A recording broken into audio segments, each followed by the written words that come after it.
Good evening, wonderful people, great Biafrans, wherever you are on the face of this very planet. We welcome you again to another exciting edition of Radio Biafra live broadcast on this very day, the 22nd day of March in the year of our Most High, Chukwukika Biama 2020.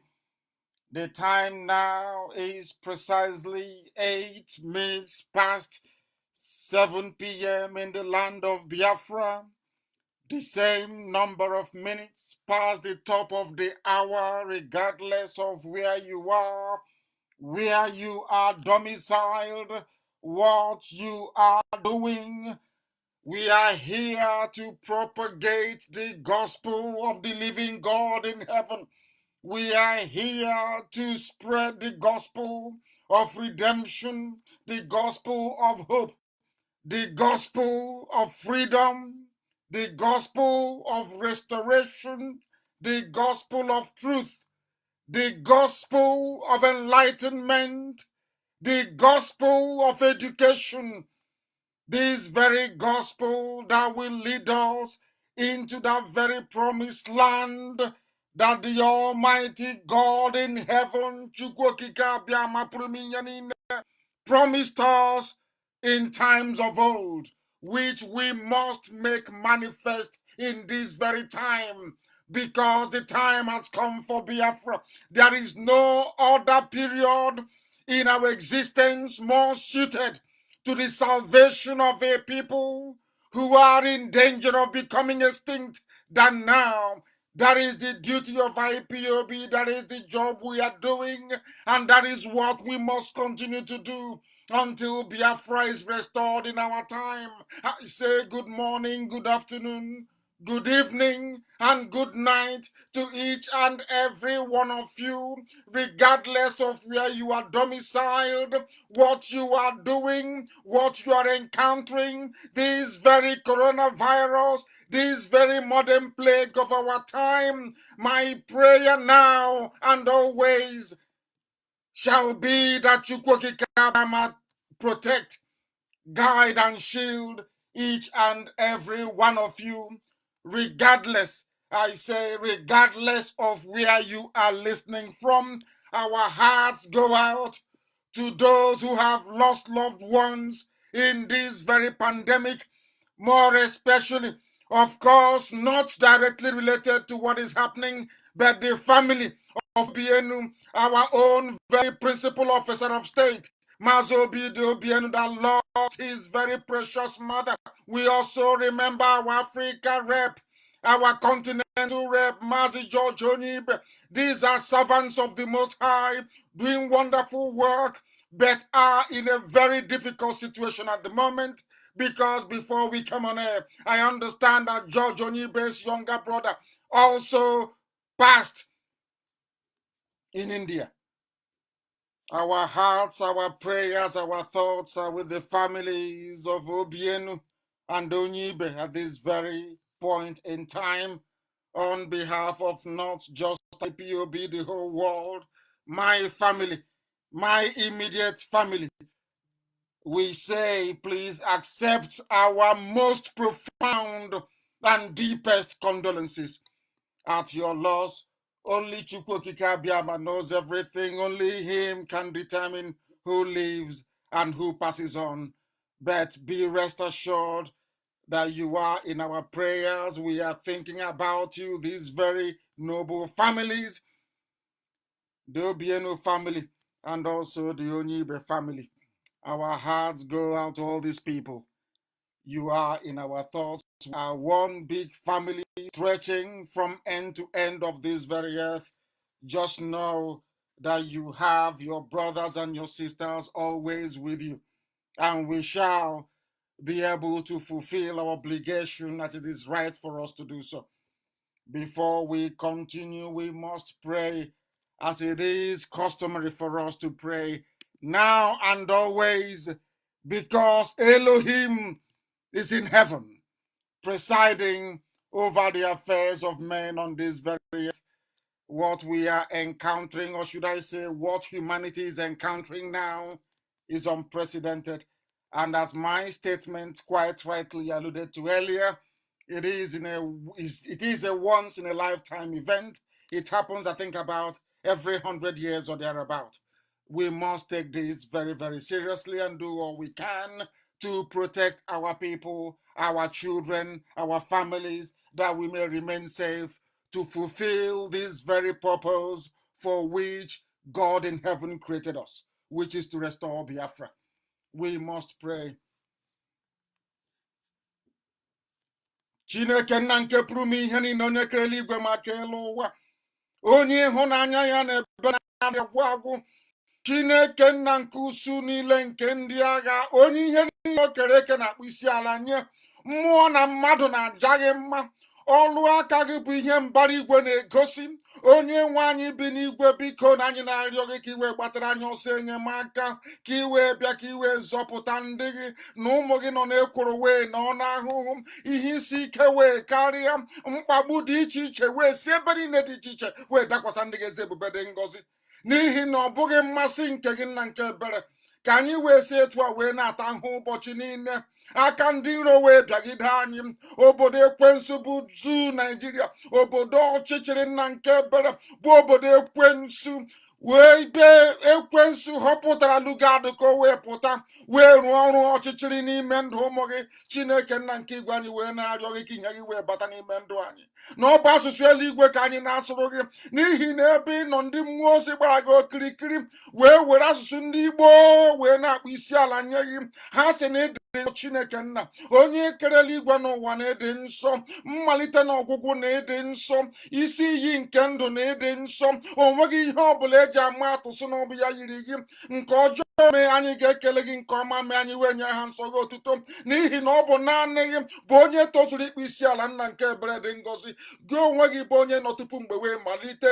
Gị onwe gị bụ onye kere nwoke maka nwaanyị, maka ụtụtụ, maka ehihie, maka abalị. Chineke nna nke dị nsọ, eze ndị eze kachasị ihe niile elu, anyị na-aja gị mma mgbe niile.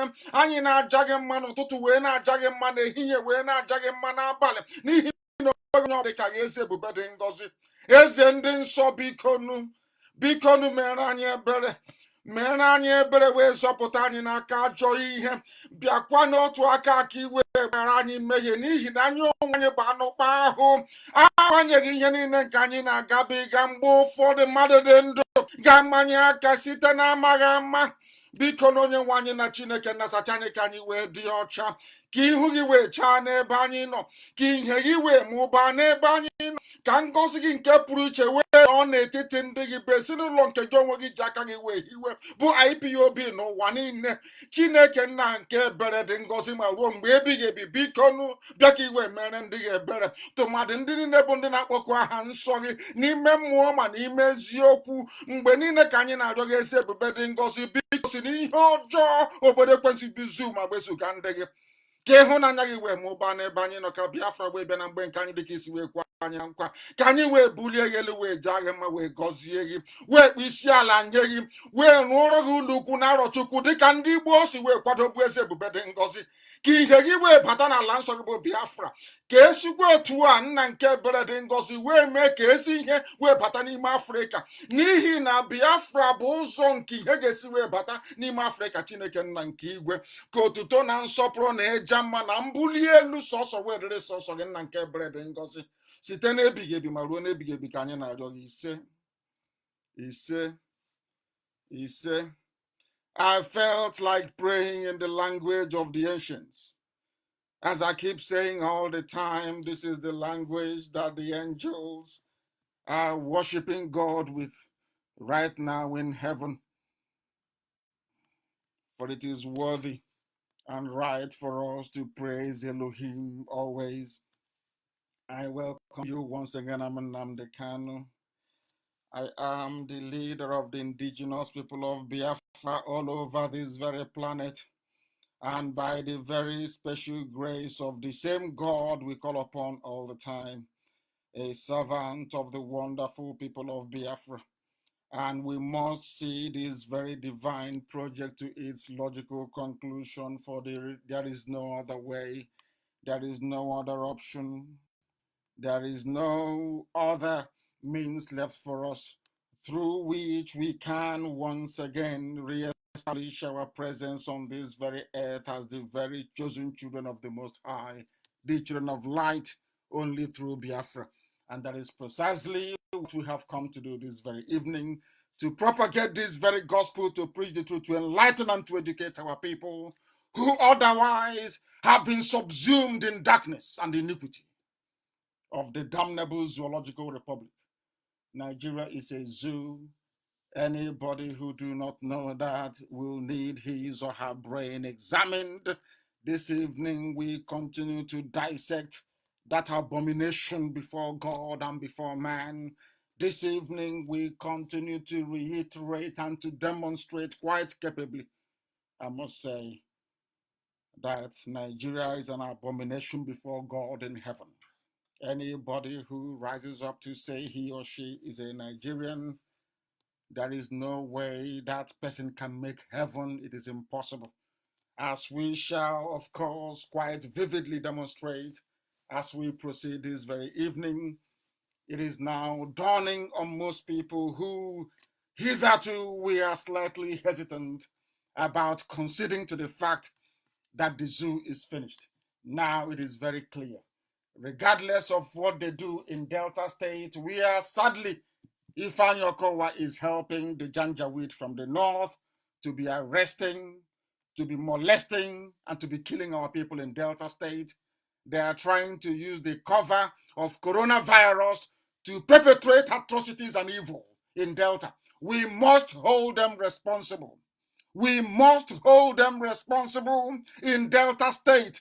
That very person who is there, that Janjaweed, that Fulani Alomajiri, that is the police commissioner, that very director of DSS in Delta, we would hold you directly responsible for all the atrocities you have been perpetrating against the children of Biafra in Delta State. The same Delta State that the Zoo army cannot stop their, what should I say, their terrorist arm, which is Fulani headsman Miyetti Yala, from killing people. They want to decimate our numbers. They want to frighten us into not putting up a resistance against the hordes of the army of darkness from the Sahel. But they have lost because we remain in Delta, because Delta is Biafra land. We are going to hold each and every one of you responsible. We will hold each and every, all those involved in the persecution of Biafrans in Delta.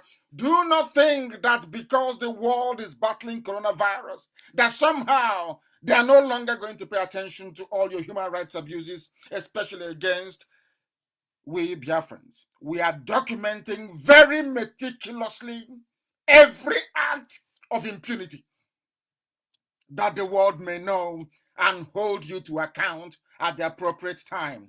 We will not let go. We are not like any other set of people that you have ever seen. I am not like any other that may have come before me. Everybody responsible, each and every soul implicated in the persecution, arbitrary arrest, detention, summary execution of Biafrans will be held to account. That is an assurance. And they know it will happen. Because everything I say I'm going to do, I do. They know it is going to happen. Get your pen and paper ready this evening, because today is going to be a lecture of immense proportion. I must tell you this. Immense proportion. We are live, not just on my page on Facebook, which is the official Mazi Nnamdi Kanu, for your information. There are many fake Facebook accounts, many fake ones that the Nigerian government deliberately created to divert traffic and attention away from this very truth that we preach on a regular and consistent basis. We have identified those fake pages, and I want them to be published this evening that the world may know what the zoo is up to. This is what they do all the time. They have come into IPOB through the back door, some of them, pretending they are one of us, selling forms, and ID card, when they know for sure that we do not have or entertain the use of forms in IPOB. There is no form in IPOB. They know we are about to launch our security outfit, and they're going back and publishing, distributing and selling forms bearing BSS. But that is false. If you have wasted your money purchasing any form with BSS on it, you have been conned by the zoo government. The Nigerian government is busy collecting your names. I have warned you repeatedly, never ever put your name down on any piece of paper, on any form. Some of you will not listen.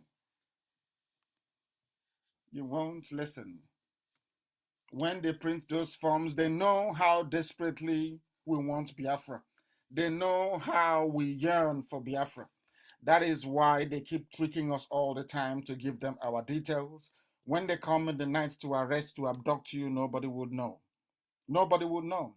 They are intensifying their persecution of Biafrans, IPOB family members in Delta, with the help of Delta State Governor, who incidentally is an Igbo man. Ifeanyi Okowa, that's his name.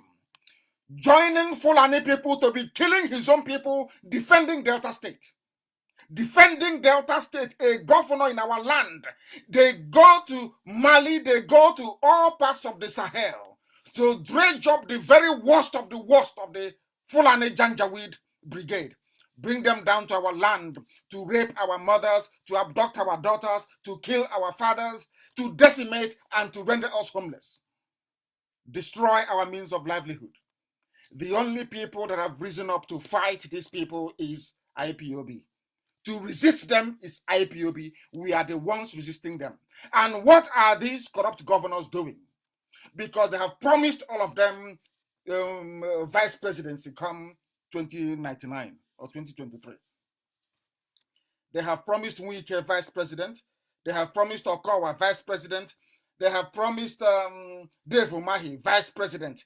They have promised Okezikwe as a vice president.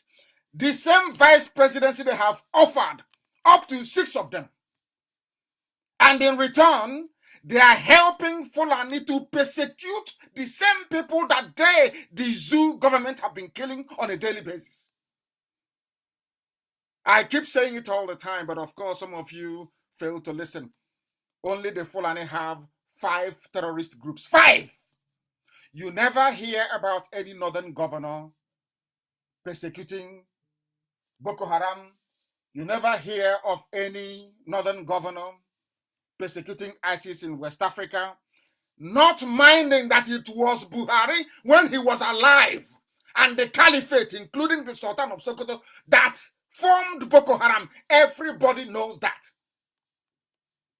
They have never gone after them. When Ihejiriga tried to go after Boko Haram, they removed him. Jonathan foolishly removed him. Now they have come into our land. Do you know there are places in Ebonyi State we can no longer go into? There are places in Ebonyi that we can no longer go into inside Ebonyi. These are Fulani settlements in Ebonyi State. They are coming. As usual, we have gone blind and deaf until it is too late. Until it is too late. Look at what Ifeanyi Okowa is doing in Delta. Somebody must remind Ifeanyi Okowa that Oju Zokalo served the zoo called Nigeria Today. He's in Kuje. Somebody must remind Ifeanyi Okowa in Delta State that Adaka Boro served Nigeria. Nigeria killed him. Somebody must remind Ifeanyi Okowa in Delta State that Kensra, we were served the North, served Fulani against his own people. They killed him. Somebody must also tell this very man called Ifeanyi Okowa that history will not be kind to him, nor his family. This persecution going on in Delta State must come to an end. They abducted IPOB coordinator in Delta State, Chukwuma. They abducted him. He must be released. I understand they have killed about 4 people already. They go to your workshop, they go to your office, and they abduct you. DSS and the police. DSS and the police. The same way they went to the business premises of John Chukwuma, our Delta, John Chukwuma is his name, and abducted him and whisked him away. They think that because the world is focused on coronavirus, somehow we will not remember to mention it. But we are letting the world know. I am letting Ifeanyi Okowa know that you're holding Mazi John Chukwuma. He is a Delta indigene. He is a Biafran. His name is John Chukwuma. He's Igbo. He is in Delta. You are holding him and you must release him. This is about the third time you've arrested him. Each time you people run out of money, you look for IPOB family members to arrest so you can make money through bail and all the rest of it. You share it into three. The prosecutor will get 1/3, the judge in the case will get 1/3, and the police and DSS will pocket the other. You people are making money with the lives of your own people. Ifeanyi Okowa, you are the governor of Delta State. You are the one lamenting and complaining that Fulani terrorists are in your state, killing, maiming, and raping our mothers in that very state. IPOB is doing all it can to stop them. Because we are checkmating them successfully. That was why you connived. You connived with the Fulani police commission. And I ask you, when are you people going to stop this, your stupidity, unmitigated disaster you're bringing upon yourselves because of the advancement of your career? Nnamdi Azikiwe, as I shall prove later in this very program, did the same nonsense. He saw the light. He decided to go back into darkness. Look at where we are today. Is anyone happy? Why is it that the same template that you people, Ifeanyi Okowa, the same template you have followed over and over and over again and never yielded any tangible result is exactly the same thing you're replicating right now as a governor? You think that the Fulanis will love you, people that drive cattle from place to place, very primitive people with no developmental or civilized outlook to their life. You seriously think that by persecuting your own people, that they're going to love you and make you vice president? The same vice president they have promised Wike that he will be the running mate to Dambuwa. We know all this nonsense. We know all these things. This is the thing about us. We are never consistent. I said it from the beginning of this very movement. We lack discipline and application. Discipline and application. Any day we remain disciplined, any day we apply that very thing that we preach, every day consistently, you will see that our lives will change. People come out in the open and they say things so that the public will love them. They go behind the back and they do something completely different. And the opposite of that. People are all of these governors, they understand the mess we are in as a people. They know it. The Yorubas have realized they have come together, not minding the terrorist attack that happened last week, which I will also delve into in a short while. But I want to deal with this issue of Ifeanyi Okowa and what is happening in Delta State. The Nigerian police are perambulating, patrolling, arresting young men in Delta and killing them. They arrest and they kill. Now the world will not see it. Any day I come on air to tell them that we are going to retaliate, they start writing to every embassy in the world, saying this is what Nnamdi Kanu said. Now they are abducting people and killing them. Nobody's talking. They've all gone mute. Now that Fulani people are making Mieti Allah with their terrorist squads are in our land, killing and maiming. All you do is come to things are bad. Something must be done about Nigeria. But the people defending you, which is IPOB, inside Delta State itself, the same way we fought in Anambra, the same way we fought in Ebonyi, and still fighting in Ebonyi till tomorrow morning. What you did was to organize with the people that are persecuting your people, with the masters of the terrorists, to come and arrest and kill your own brothers in Delta State. And you say you're a politician. This nonsense you're doing, Ifeanyi Okowa, those before you tried it. And they came out abject failure, all of them. Jim Wobodo served enough. Zeke brought him up, he served enough after he left as the governor of Anambra State. They took his Savannah Bank. Some of you don't learn. You don't know anything because you're incapable of reasoning. You are also foolish. I don't know why, because you occupy a government house. Somehow you think they will love you. If you betray your people, they will love you. You are mad. They go behind your back, all of you, and they'll be laughing at all of you. Some of you think you're smart. As a governor, you sit in governor's lodge for 8 years, stealing, accumulating funds for yourself and your family.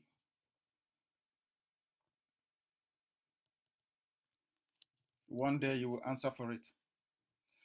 The commissioner of police, I want his name to be put everywhere. The police commissioner, I want his pictures everywhere. That is the man that is killing our people. I want the DSS director in Delta State. I need his pictures everywhere. I want his family address to be made known to all of us. I want where the man visits and his family to be made known to the whole world tonight, not tomorrow morning. It is an order immediately. I want to see the face of the Almajiri police commissioner in Delta State. I want to see the face of the DSS director in Delta State, and also add the picture of Okowa, that the world may know those killing innocent Biafrans in Delta because we said no to Fulani terrorism in our land. The same people campaign, oh, we are dying, they are killing our women, we can no longer go to the farm, and IPOB is doing, the only people doing something about it. Is it because we don't come on air every day to tell you what we've done or what we're about to do? All of you are there and are keeping quiet. So if IPOB were to stop now, you still come online and say, what is IPOB doing in Delta? Now we are doing something. Okowa is sending Fulani terrorists in uniform to come and kill IPOB family members in Asaba, especially. They want to take it over. Some of you don't know. Go to Asaba after Head Bridge. If you pass on it, after Head Bridge, cross the bridge and come over. Is Alamajiri on the right and on the left, selling yam and plantain. Some of you are so blind you cannot see until what happened to you in Lagos happens. Then your eyes, even what happened to you, I'm not even sure you've learned anything from it. Some of that say a pipeline explosion. It was a coordinated terrorist attack with multiple bombs. Multiple gravity bombs, if you do not know. It is called a gravity bomb if you don't know. It can only be sourced by the army.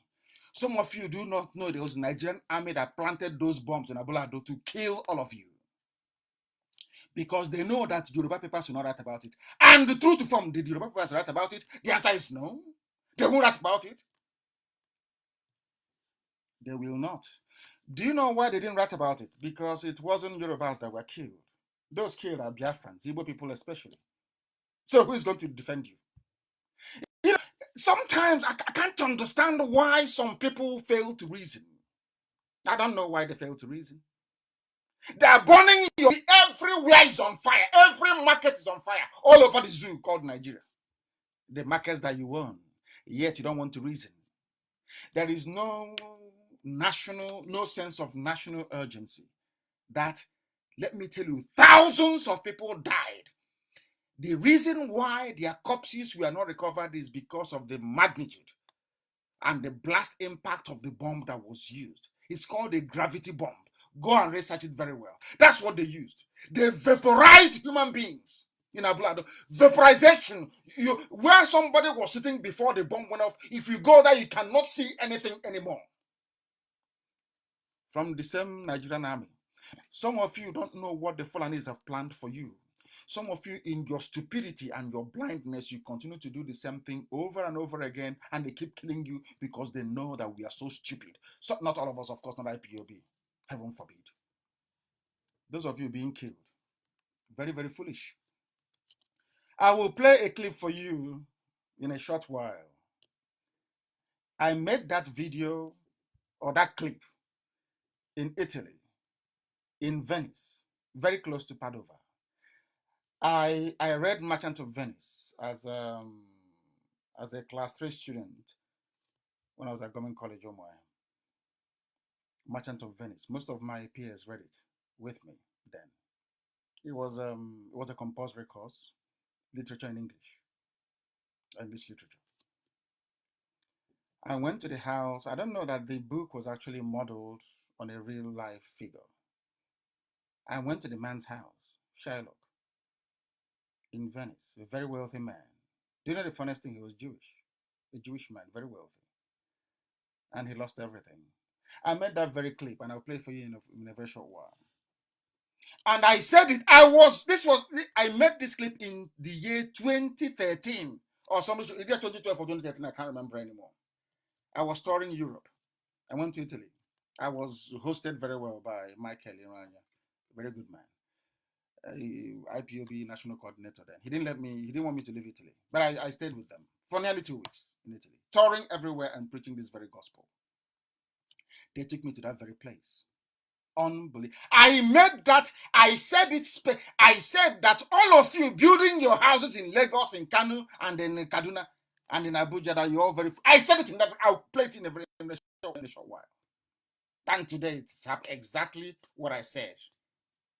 Many, many, many years ago, 2013 or 2012. I can't be quite specific. I don't know. It's been a long time ago.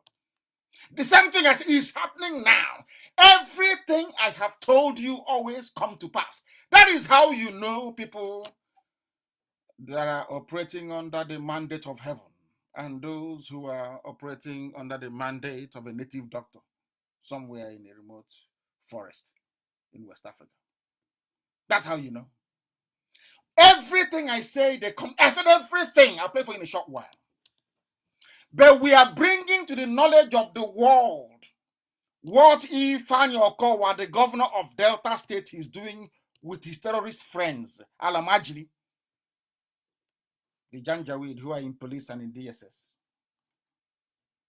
They have come to take over our land. We are under pressure on 4 fronts. In case you don't know, all what I call the old border towns are in serious danger of collapsing to Fulani hegemony. Ebonyi is under pressure. Anambra is constantly under pressure. Enugu is under pressure. And so is Delta. And do you know why they're all under pressure? All these states I have mentioned, they have Miyetti Allah as part of the government. I know some of you are shocked, but it's true. The same Miyetti Allah responsible for killing us in Nimbu, Ozo 1, everything that is happening in Izi, everything that is now happening in Delta, what happened in Anambra West, everything. The same people that come, destroy crops in the farm, rape our mothers, kill us, the same people, your so-called governors, assimilated them into their governance structure.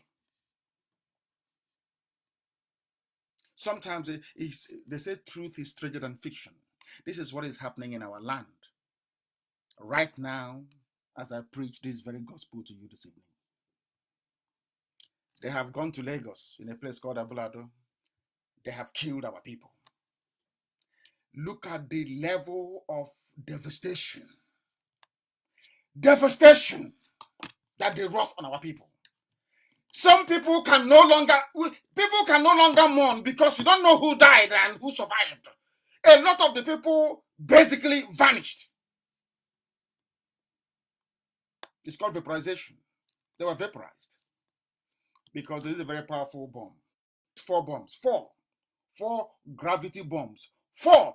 They go and they say, give us military weapons. We want to fight Boko Haram. The same Nigerian army is planting all these weapons in predominantly Biafran areas to depopulate, to kill, and to take over our land, our properties, and our businesses. That's what is happening. As it's happened to the Jews, as I told you in 2013. So it's happening to us today. And why is it happening? Because some of you do not. That these people, these bastards born by Fulani fathers during and after the war, is them. Born of wayward mothers, is them. Look at the way we are being killed.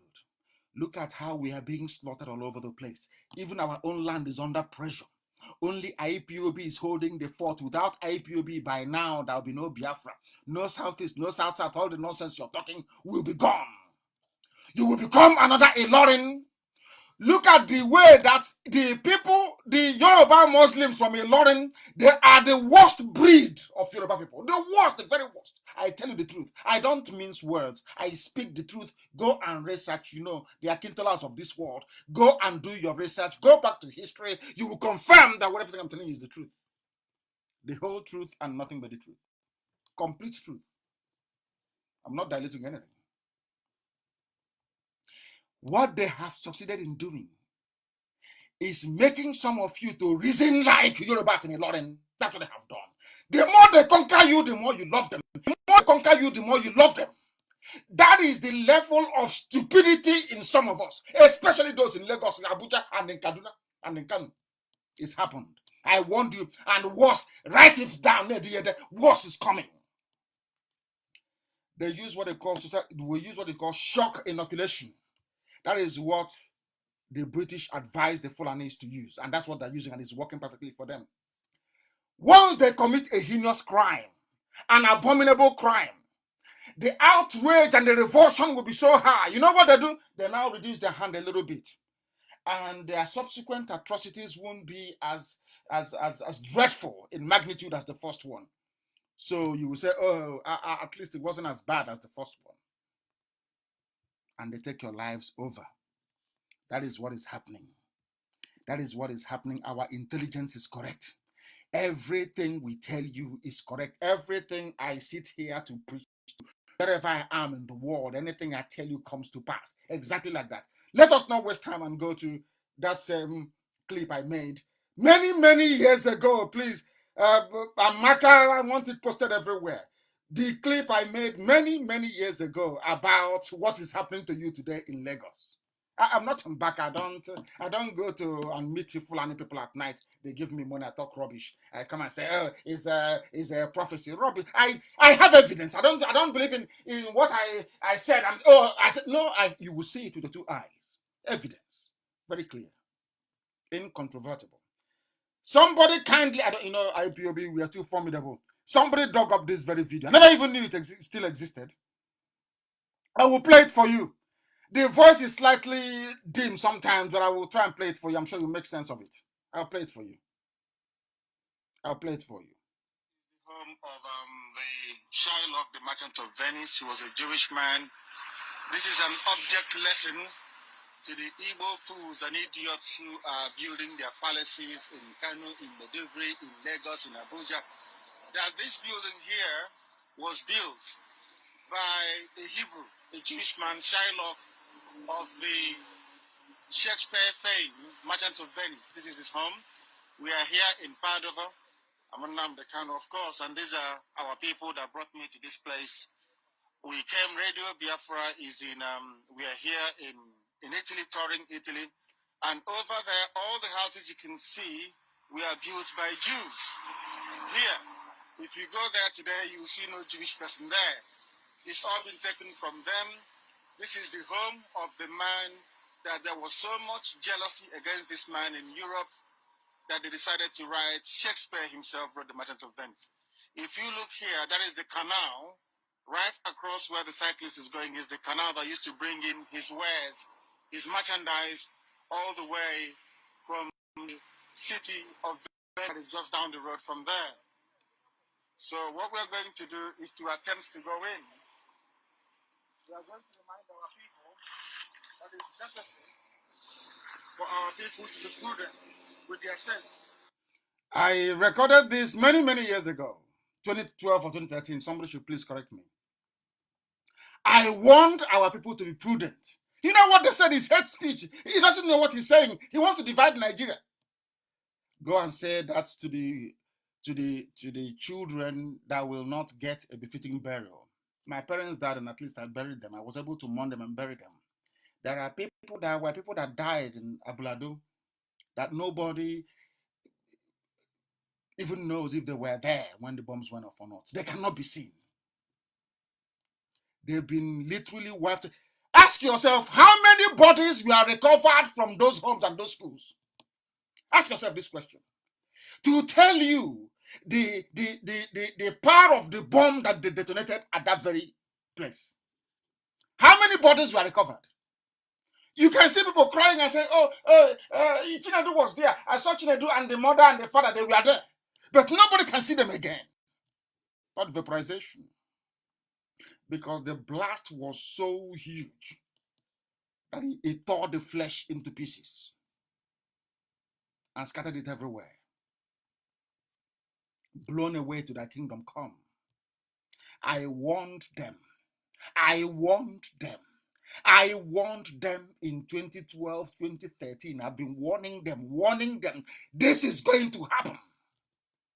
I am very precise. I tell you what is going. I will tell you exactly what is going to happen. I don't believe in using, general language, or generalizing my predictions. I tell you what is going to happen with every clarity and certainty.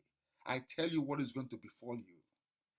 The same way that I said to people of Delta States today, if you allow Okowa to continue the persecution of IPOB, I will give the order for IPOB not to defend Delta State anymore, and I give you only 6 months and Delta State will fall into the hands of the Almighty. It doesn't matter who you, if you like, you try me. I am telling you, if Okowa does not stop his cooperation with Miyetti Allah and the Fulani terrorists in uniform in the state, I will give the order that IPOB should stop defending Delta and Delta will fall within 6 months. And then you turn around and say, oh, but IPOB was there. You've been saying you protect us. But now that a so-called Igbo man, Ifeanyi Okowa, is there, bringing his friends, all these perpetrators of iniquity into Delta, you won't say anything. The same way that I warned you. I warned you many, many years ago that your lives, all of you building and constructing in Lagos, that you are foolish. I did not just say it that you are foolish. I said they will take it from you. And you know what they have done? The army have said, army and Nigerian army and Nigerian government, including the Ilorin, the Yoruba Muslim man in, I think he's the governor of Lagos State. You know what they said? After they killed people, slaughtered children, you know what they said? Federal government of Nigeria is now acquiring Abulado as a federal government property. Can you believe that? The same thing that I told you will happen in 2013. The same thing I told you would happen to you in 2013 is now happening before your eyes, so you can see it. I have the video to prove it. I have the video. I was actually looking a lot more handsome then, and my beard wasn't very gray, and my hair wasn't receding as fast as it. Too much stress. I'm trying to thinking of Biafra every blessed day is a very stressful thing to do, honestly speaking. Thinking of ways to make sure that Biafra is restored as quickly as possible. I was relatively young compared to now. Go and look at it. I have the video. It's not somebody saying, oh, I said it. No, I have the video to prove it. I told you it was going to happen. And it has happened. Has it not happened? It has happened. Now, let me also let the world understand what is happening in this same place. And I can put that very video on my wall and everywhere. I want it everywhere. There are 2 videos showing you the level of devastation. The level of devastation to tell you that Fulani terrorists are heartless. Them in the army, the police, the DSS, they are all the same terror gang. The same. And let me warn Yorubas. You may think that that's stupid Yoruba girl that used to work for our reporters. I don't know what her name is. Saying that that Jubilee is not Buhari. I'm looking at her. And now she doesn't talk very much anymore. Maybe she's from Ilorin as well. The same thing will happen to you. Yoruba, write it down. As your media is keeping quiet. Of course, I exempt Punch newspaper and AIT to an extent. As they are keeping quiet. Thinking, oh, they're killing Igbos in Abulado. We will get our land back. They bought it from us. After so foolishly, they bought it from us. We're going to take it back in connivance with the federal government. Awolowo connived with Gowon. Yoruba, what did you achieve? After all the conniving, Awolowo was the only civilian vice president to a military head of state in the history of Africa. Then, they promised him everything they're promising Okowa today. We'll make you this. We'll make you that. After go on, Awolowo is you. The same trick they played on Awolowo, they played on Azikiwe, they're still playing on all of you till today. But you cannot see it. Well, once in a while, they'll bring out somebody like Obasanjo, give him the presidency, accidentally, someone like Jonathan. They'll say, oh, don't worry, don't listen to Nnamdi Kanu. Can't you see Obasanjo? And we allow them to be there. Do you think that Fulanis are stupid? They know that once the presidency leaves them, things cannot be the same anymore. They know that very well. The same trick they played on Awolowo, they played on Azikiwe. All of you are falling for it like idiots that you are. But not IPOB, thankfully. Not IPOB. Let me show the world, or should I say, play for you what transpired.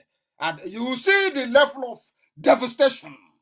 There's it's pipeline. Can you imagine a journalist that will go to maybe Winners Chapel or go to any of those Pentecostal churches and say they're praying to Jesus Christ? And you come out and you see the truth and you cannot write the truth. You says, which pipeline can cause such devastation? Which pipeline? Even the pipeline in Russia, the biggest gas pipeline, cannot cause such a huge area or leave a huge area desolate. Go and look at it. Let me play for you. I think this was from Guardian newspaper. None of them said it's an Igbo area, that Igbos are being killed. No, of course not. The same happened to the Jews in Europe. When Hitler was killing them, they said, oh, no, oh leave it. It's people that live in that part of Warsaw. Like, oh, no, it's not. They're not targeting the Jews. Until 6 million were killed, then their eyes opened. The funniest thing is that they have killed 5 million of us before. We did nothing. We went back to the same Abuja, the same Meduguri, the same Kaduna, the same Lagos. The same thing is happening now. I am not saying that Yorubas and Biafra should not cooperate. That's not what I'm saying. But everything must be based on transparency and truth. Honesty. Honesty is the foundation of such a relationship. Now understand this very clearly. Very, very clearly. Our lives are in danger.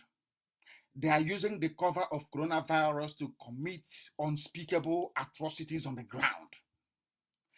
As they are advancing, day and night, they are advancing. Every blessed day, they are advancing. Nigerian army is working for them. These terrorists, no, they are all in the same camp. They planned it very well. Nigerian army, Nigerian police, DSS, everybody is working towards this one colonization agenda. By the time you realize it is too late, because they are buoyed up by what happened in Ilorin and to an extent in Ebonyi, that if you conquer them enough, they will support you. You know that Stockholm syndrome, the love you have for somebody who is persecuting you. That's what they're counting on. But at least maybe they never counted on IPOB coming or our resoluteness. Let me play for you what is happening in Lagos, where they killed our people. Victims count losses, destruction, wholesale destruction. I was in front of my compound where the kids are inside the house. So immediately I had a shout outside. My son said he's going to church, and the little one said he's not going. So I was like, okay, you go while the little one stay with me at home. Then we'll go for the next mass. The only thing I could see was a hard noise from outside. People were shouting, help, help, help. It was not up to 20 seconds. There was a heavy explosion. So when I went to... Can you hear that? Everything I tell you is correct. There was an explosion, the first one. People were screaming, help, help, help, help. That's what they do. They now detonated another one. People don't reason. They don't think. People know this UG, black people, black. God, why? Why can't black people reason?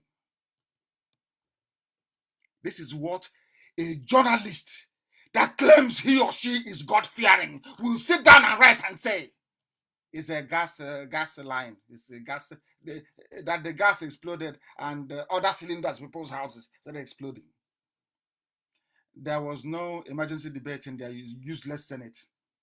Nobody discussed it because the papers never wrote about it. Everybody went to sleep and it's gone. People are dead. Children are missing. They will never be buried. Never. Let's continue listening to the lady narrating her ordeal. So there are people. Can some people actually learn? Sometimes I wonder, can they really seriously learn? Let's listen. Who I was asking, The whole building collapsed on my children. So I called people to come and help me bring out the blocks so that I could bring them out. Immediately I came outside, I saw heavy smoke upstairs. The smoke was much. Rushing inside, the building were collapsing in heavy form.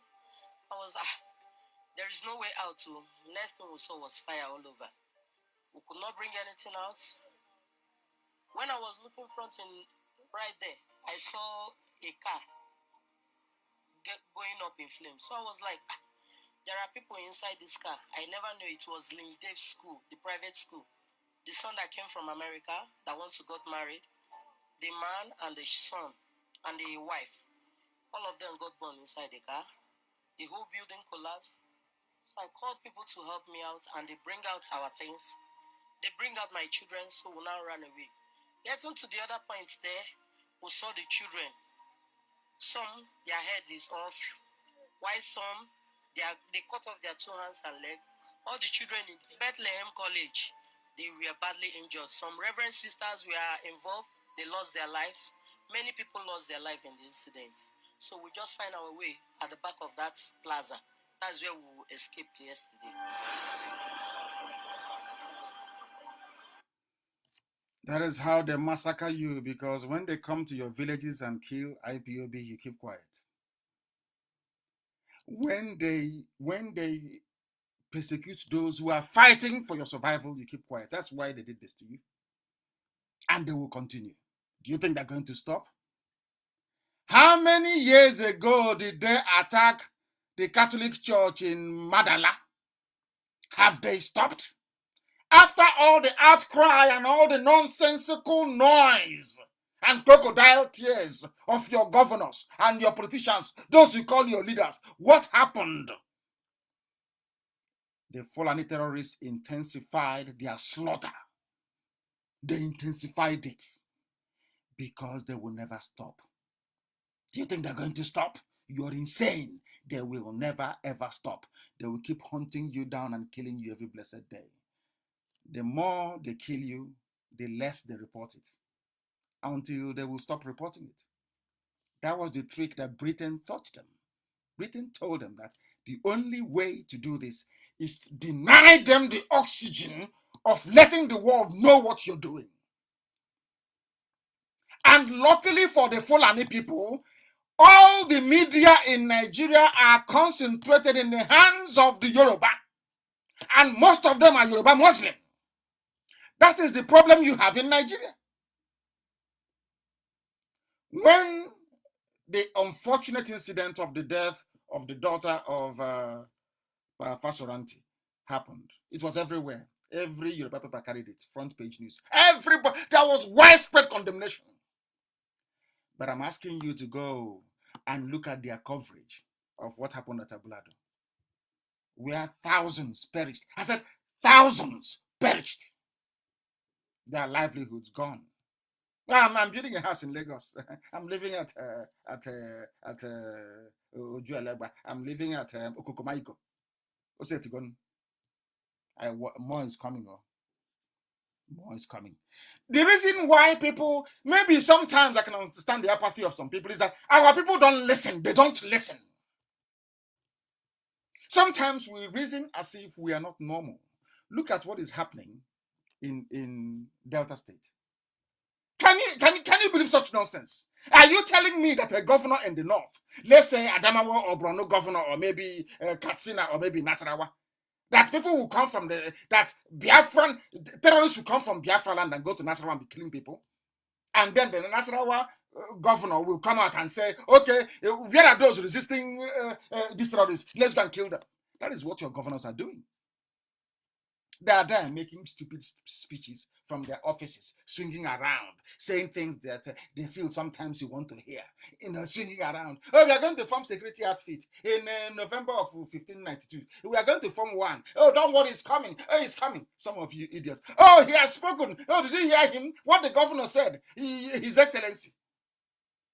Whilst his Fulani comrades are slaughtering you. May the good Lord have mercy upon your soul. It's not finished. There's another clip as well I want to play. I'm sure most of you may have seen it, but it is good to remind all of you the level of stupidity we are swimming through right now. Because of those, I told you, so all of your so-called, of course, with the exception of Abari, they were brought out by their Fulani godfathers. All of them, they have Fulani god, all of them. All of them. I don't know that, perhaps I don't know what it is. Is it, maybe it's Indomie. I suspect Indomie. Indomie, there's something wrong with Indomie. The same way that I suspect fluoride. Fluoride toothpaste. They said that what is happening in the Western world in the 60s and 70s wouldn't have happened. There will be so much moral indignation by the people that are not uprising. But you know what fluoride does? You don't know what fluoride does. And even in the UK, they put fluoride in water, in drinking water. They say it's to make the teeth very strong. But of course not. Fluoride makes you very docile, makes you very weak. You are no longer critical. You cannot rise up anymore to fight for what you believe is right. There is another clip. Lamentation everywhere in Lagos. But I warned you in 2013, you will lament, but nobody will come to your rescue. I said no, and the government is going to take the land from them. And the people are saying, one Nigeria. We're in Nigeria. Let's move Nigeria forward. Let's move Nigeria sideways. Let's move Nigeria a bit to the left. Let's move it a bit to the right. Let's move it up a bit. They are killing you. As somebody is telling you, that's something that is killing you. Let's move it forward. Somebody, unbelievable. Let's play another one so the world can hear and know that our position is always vindicated. They said that history will always vindicate the just. When I was saying this thing in 2013, I'm sure some people thought I was a madman, that I would never be vindicated. But today I have roundly vindicated. Roundly. Anybody doubting anything I say is a lunatic. If you doubt anything I say, anybody, forget about Upper Benue Congress. Forget about those idiots. Anything I tell you, ask them. Has anybody been so accurate with their prediction before? In the whole of Africa. If you show me anybody whose predictions are as accurate and verifiable as mine, I will stop what I'm doing. I will stop it. Show me there is no human being alive that hasn't been born. Everything I tell you is true. Everything I open my mouth and I say is correct because heaven directs me on what to say. Heaven will tell me, and I will tell you it will come to pass in front of your eyes, not behind you. You will see it happening. If there is anybody who is as accurate as I have been with my predictions, bring out the person. I will stop. I will resign as IPOB leader. No human being. The whole world, no human being. There is no single soul, no human being in Africa, in the zoo called Nigeria, anywhere can match the degree of accuracy of our prediction. No human being can. What I told you, I exactly what I told you in 2013 is now happening. Let's listen here. Pure attack on Igbo, he's saying. Yes. And this is the first sample. And another one is coming. I'm telling an average Igbo man, open your eyes, advise them. If you keep on waiting, the next one might be telling more than this. They might be telling you that it's earthquake. Yes. Because they know how to camouflage. Only God knows that Nigeria is not one. Being a Nigeria is a problem. Let's not sit and talk. But we should start that talk from myself. I'm going to advise our people. Stop investing in West. Finish. Stop investing in North. I can invest in South. He's coming and attack me. Okay, no, we cannot fight. But here, look at the damages. Cops are still inside there. Go and check. Look at government doing anything. Cops are still inside the building. Go back. Did you hear what he said? He said he's now advising himself. No more building in Lagos, in the west or in the north. I told our people that Jews tried the same nonsense you're doing. Biafrans, Igbos especially, Jews did the same rubbish. You see, all this nonsense. Oh, Prime Minister. Oh, we are going to be the Premier of Austria. We are going to be the Prime Minister of Norway. The same nonsense you're doing, it didn't start today. History has a very funny way of repeating itself. I remember one wise man founded the Zionist movement, traveled to Austria and spoke to a very prominent Jewish man. He said to him, I am the prime minister of Austria now. Our people are climbing the same rubbish you hear from these morons all over the zoo. The man lost his life in Auschwitz along with his family. He was gassed to death. We are hated the same way the Jews are hated for no reason. We are blessed because of the blessing God gave to us. That is why they hate us. Some of you claim, I'm a Christian, I'm a this, I'm a that. You don't read the scriptures. You don't read. The reason why his brothers hated him, Joseph, was because his father loved him. That is the only reason for the hatred. The reason why some people say, oh, Nnamdi Kanu did this, Nnamdi can stop him, is because they know that I love Biafrans and they love me. That's all. That's because I don't know who they are. Once you're loved by a superior power, those around you will hate you. Even in families, it happens. Once your mom is favorite or dad is favorite, that's the way people look at you. That's the way it is. We are the favorite of God. We have messed up, that is true. We are useless sometimes, that is true. But we remain his favorites. That is why they will always hate us. There is no place like home. No place in the world. Today, are they killing Jews anymore? Do you kill Israelis anymore? I'm asking you. If you kill Israelis somewhere, Mossad will go the next day and kill your entire family. So you will stop. But now they're killing us. The same thing I said in 2013 is what a trader is now saying in Lagos. That there are corpses in the house. Oh, Zunde Mado. Dead bodies, they cannot move them. And instead of the zoo government that they claim that they are serving to come and be sympathetic to them, what Nigeria said was, we will take over this land from you. I don't mind that you're grieving or you're burying people or you can't even find them, but we are going to take the land. And nobody commented. That useless station called Channels, nobody. Some people are evil. Some people are evil. I said this. God looked at the heart of a black man and said, no, these people, there's something wrong with them. Instead, he blessed other people, Caucasians, the Anatolians, the Asians. So there's something wrong with them. Their heart is black as charcoal. I ask myself, is there any reason why Yoruba papers will not carry the truth about what happened in Ablado? Why won't they write the truth? People are dying. They said there are children still inside the some of the buildings, dead bodies still there. And what the government wants is let us go and take over the land from them. Very, very sad indeed. We must continue. All the leaders you have in Biafra land, by which I mean Southeast and South-South, because some newspapers are very good at misquoting me, I issued a statement on coronavirus earlier this evening. And instead of writing exactly what I said, they have now said, Nnamdi Kanu give advice to Ndibo, to Southeast. No, I was talking about all Biafrans. Idoma, Igede, Efiki, Bibio, Izon, our people in Ebanke, Urobo, Isoko, Ishekiri. These are the people I'm talking about, not just, I didn't say Igbo, but they keep twisting it. Something is wrong. They keep twisting. They must twist it. Have you ever heard about Fulani shouting Fulani, Fulani before? Why can't people learn? What is wrong with your brain? The Fulani speak Hausa language, they don't complain. They don't complain. They're in charge of everywhere. They don't complain.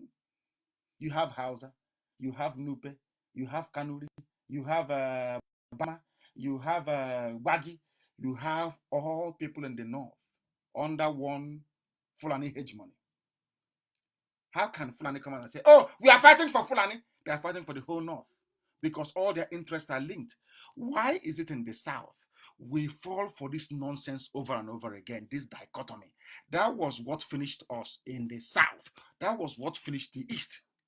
Once they cut you out and say, you are south-south, you are south-south-south, you are south-south-south-south, and God knows what else, they can come in, they can kill you. If you want to participate, if you want to join your people to repel the invaders, they say, no, but you're not part of us. You are from Southeast.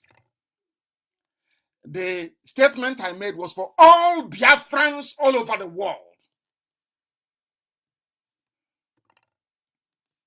all Biafrans,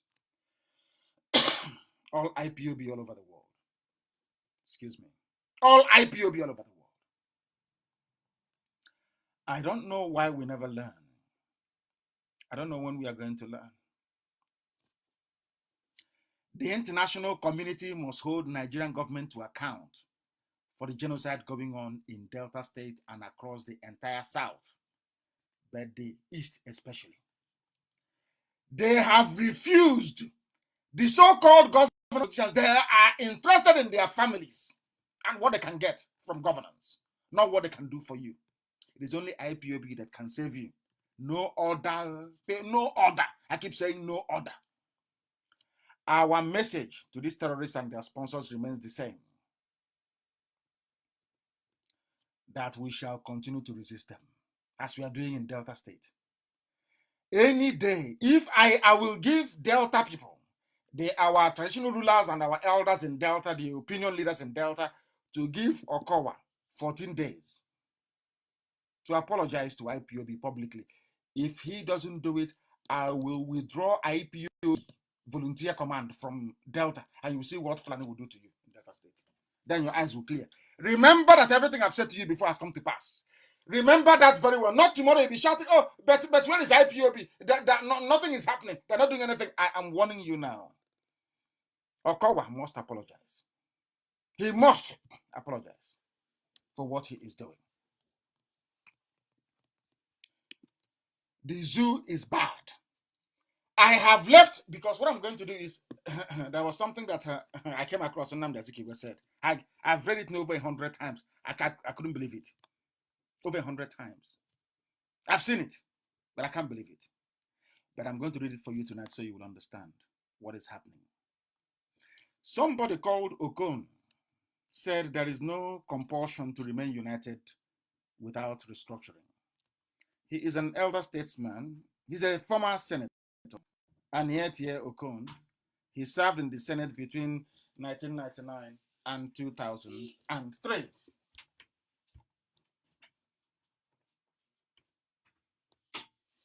He served within this period, and very sadly, he was the publicity secretary for PDP for a while. He spoke on the state of the zoo called Nigeria. He is from what they call South-South. The people that go uncreated and said, you are rivers and you are cross river, you are South-South. You are not related to the Igbos, you have nothing to do with them. And some of them foolishly, I say it all, foolishly and hopelessly agreed. After the war, they gave houses belonging to Igbo people in Iguacha that they call Port Harcourt to some Ikwere families. But there was no abandoned property in the north.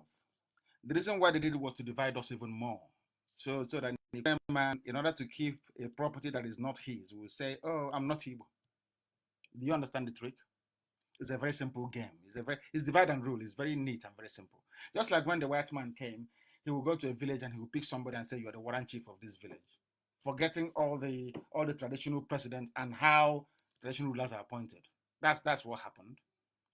They will come and they will say to you, oh, I'm not Igbo. The reason why an Ikwere man will not Igbo is because the property he's living in does not belong to him. Because if he says he's Igbo, that means that it's an abomination to take over your brother's landed property. It's an abomination in Igbo culture. In order to justify that the money that you went to school with, you were trained with money gotten from a stolen property, you say, oh, we are from Benin. You know, if you come from Benin, there will be no, you won't have conscience. That's why all that nonsense. We are from Akaraka in Benin. All that crazy, we know the history. If they want to teach them the history. We are all one people. And of course, as soon as Biafra comes, we will be able to do things differently. We will be able to do things properly the way it ought to be. We will be able to do things differently. We will be able to do things the way it should be done. The way it should be done. I have been sent something today, right now, that it is finally open that Jubril is not Buhari. We'll get to that later. I have a section of that coming up. They have now admitted it, that Jubril is not Buhari. You know, I'm never wrong. I am not wrong. Some people will say, oh, but he should be a bit modest and admit that he's wrong. So I am not wrong. Before I come on air, I pray. I pray 7 times every day. Are you aware of that? 7 times a day. I pray 7 times a day. I am under divine mandate. Everything I tell you is the truth. Garuba Shehu have actually admitted under, I think, I won't call it cross-examination, that Jubril is not Buhari. It's very clear and neat and clean. The whole world has seen. And I thank Simon Ekpa for actually bringing it up. I think Simon Ekpa does this very brilliant video analysis, which I think is a new genre, so to speak, in this propagation. I think he's doing a very good job. And may he continue, and let the demon not go into him. He should remain focused, applied, and disciplined. You know, our problem is lack of application and discipline. Once you're disciplined and you apply yourself dutifully and diligently, the end result is always assured, is victory. Now they have admitted that that Jubril is different from Buhari. They've admitted it. That's what they're saying. But we'll continue. Somebody from the south is now saying that, oh, give us the structuring, or there's no compulsion for the nation to work. But when Fulani was using you, did not know. When they come to give you pipeline security, oh, can you please guide this pipe from LLM to Obibo? I'll give you money.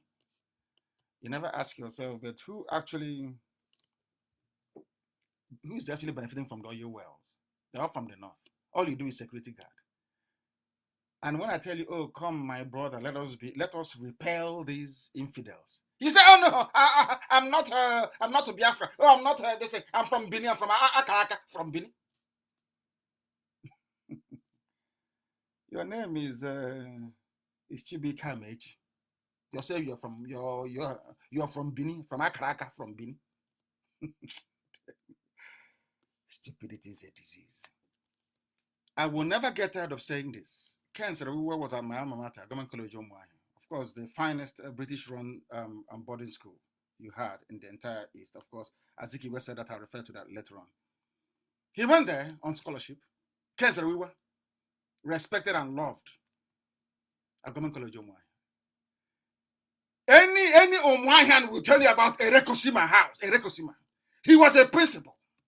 Government College Omwai. A John Erekosima.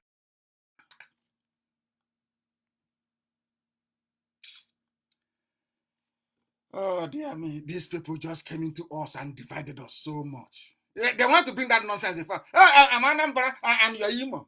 IPOB came and destroyed all that rubbish. Do you hear that nonsense again? Oh, you're from Enugu. Oh, you're from Ebonyi. I'm from. Do you hear that rubbish in IPOB? We are one family.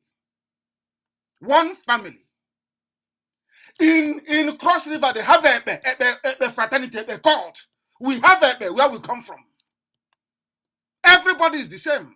The same group, the same family we wear, the same thing that Ababio wears, that Tudo Emmanuel is wearing, is something that I wear. The same thing, the same cap, our woolly hat.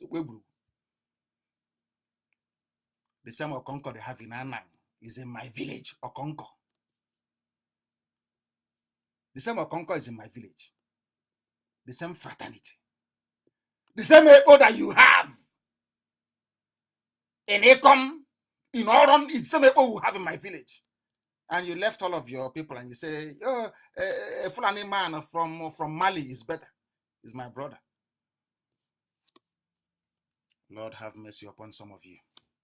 Lord have mercy upon some of you. They have admitted that Jubril is not the same as Buhari. Of course, as I know they would, over time, of course they're going to admit it. Why wouldn't they admit it? Why would they not admit it? Because here we preach the truth. Everything I tell you is correct. They are borrowing money. They have left you out of it. They are bombing you, killing you in Lagos. The money from the so-called Nigeria you're not getting. Whereas the oil comes from your land, the gas comes from your land, the Fulani contributes nothing to the economy. I have asked somebody several times, what is the contribution of Bauchi State to the coffers of Nigerian economy? The answer is zero, nothing. They say they grow yam and they grow onions and they grow tomatoes. All that has been blown aside. It's something that we grow in Nsukka. So what do you contribute? Nothing. You take the oil from my land, the gas from my land, you go and borrow money to mortgage the future of children based on the produce coming from the land of Biafra. And yet Biafrans are excluded from it. And some, but they gave some to South, as if you have not. When you go to school to study the history of colonialism in those days, when they taught history in schools, the first thing you learn is the British divide and rule. That's how they work, divide and rule. What is happening in Hong Kong and China, in Pakistan, in India, in Bangladesh, in Kashmir, divide and rule. Why can't you people reason? You can't think for yourselves. They have run the zoo to the ground. Fulani have destroyed Nigerian economy to the extent that the Senate president, one man called Lawan, this is according to their news, helped Nigeria out of poverty. So you can't help yourself out of poverty. But you say you're matured, you're grown up, you can stay on your own. Why don't you ask Britain to come and colonize you again? Help Nigeria out of poverty. Senate president begs World Bank. People without shame, no honor, no dignity, no pride, nothing. People without honor. People without honor. That's what's happening to them. People without honor. That is what is happening to them. The zoo itself. And they want to compete with IPOB when they know they can never ever compete. I wrote and I said to Jubril, come out and address the people. Every day Trump will come out. Every head of state, even those without any recorded case of coronavirus, out in public. Every day. They will dress down. Every president in Africa, they will dress down. They will answer questions from journalists. This one never says anything. Even ordinary greeting, hello, ladies and gentlemen, is written for him. Ordinary ladies and gentlemen, he has to look in the book to read it out. Even good morning, ladies and gentlemen, he's reading it because it's Jubril, it's not Bukhari. Everybody knows that. You can't recover from a brain tumor. Everybody knows that. You cannot recover from an illness and you claim you've forgotten your mother tongue. After all, the English that you're speaking, you never knew how to speak English before. So how come all of a sudden you get English language is on tongue, fufu that you forgot? I shall have told you severally that this man is not Buhari. But you don't want to listen, do you? None of you wants to listen. And now it is very clear. Address the nation, they are begging him. The same Senate that is begging for money to save itself is begging. Please address the nation. Come and address the nation. He cannot address the nation because he is not Buhari. Common sense. He is now the same height as Garuba Shehu. Today he's young. Tomorrow he's looking like a 50-year-old. The other one is looking like a 14-year-old. Nobody knows who he is. And all of you are just taking in this scam. No wonder they will say, oh, Biafra. Biafra is a scam because they are covering scam. So by focusing attention on IPOB, they fully all the Fulanis need to count upon is the envy and hatred of some Yorubas against Igbos. Naturally, that's all. That's how they survive. Because sometimes I seriously don't think that some Yoruba journalists are objective. Some of them are not. The objective ones you know. Some are not. And that is why cooperation between East and West is difficult. Very, very difficult. Because they cannot, some of them cannot throw away that, toga of envy, if I can put it that way. I tell you the truth. I don't lie. I don't sugarcoat anything. I speak the truth. I tell you what is going to happen before. I tell you the fact. You may not like it, but upon reflection in the quiet of your room, you will come to conclusion correct. There should be cooperation between the East and the West. It's not happening. Why? Because segments of Yoruba journalism, they're just horrible people. Horrible. They know that in every other, can you imagine if it is Jonathan?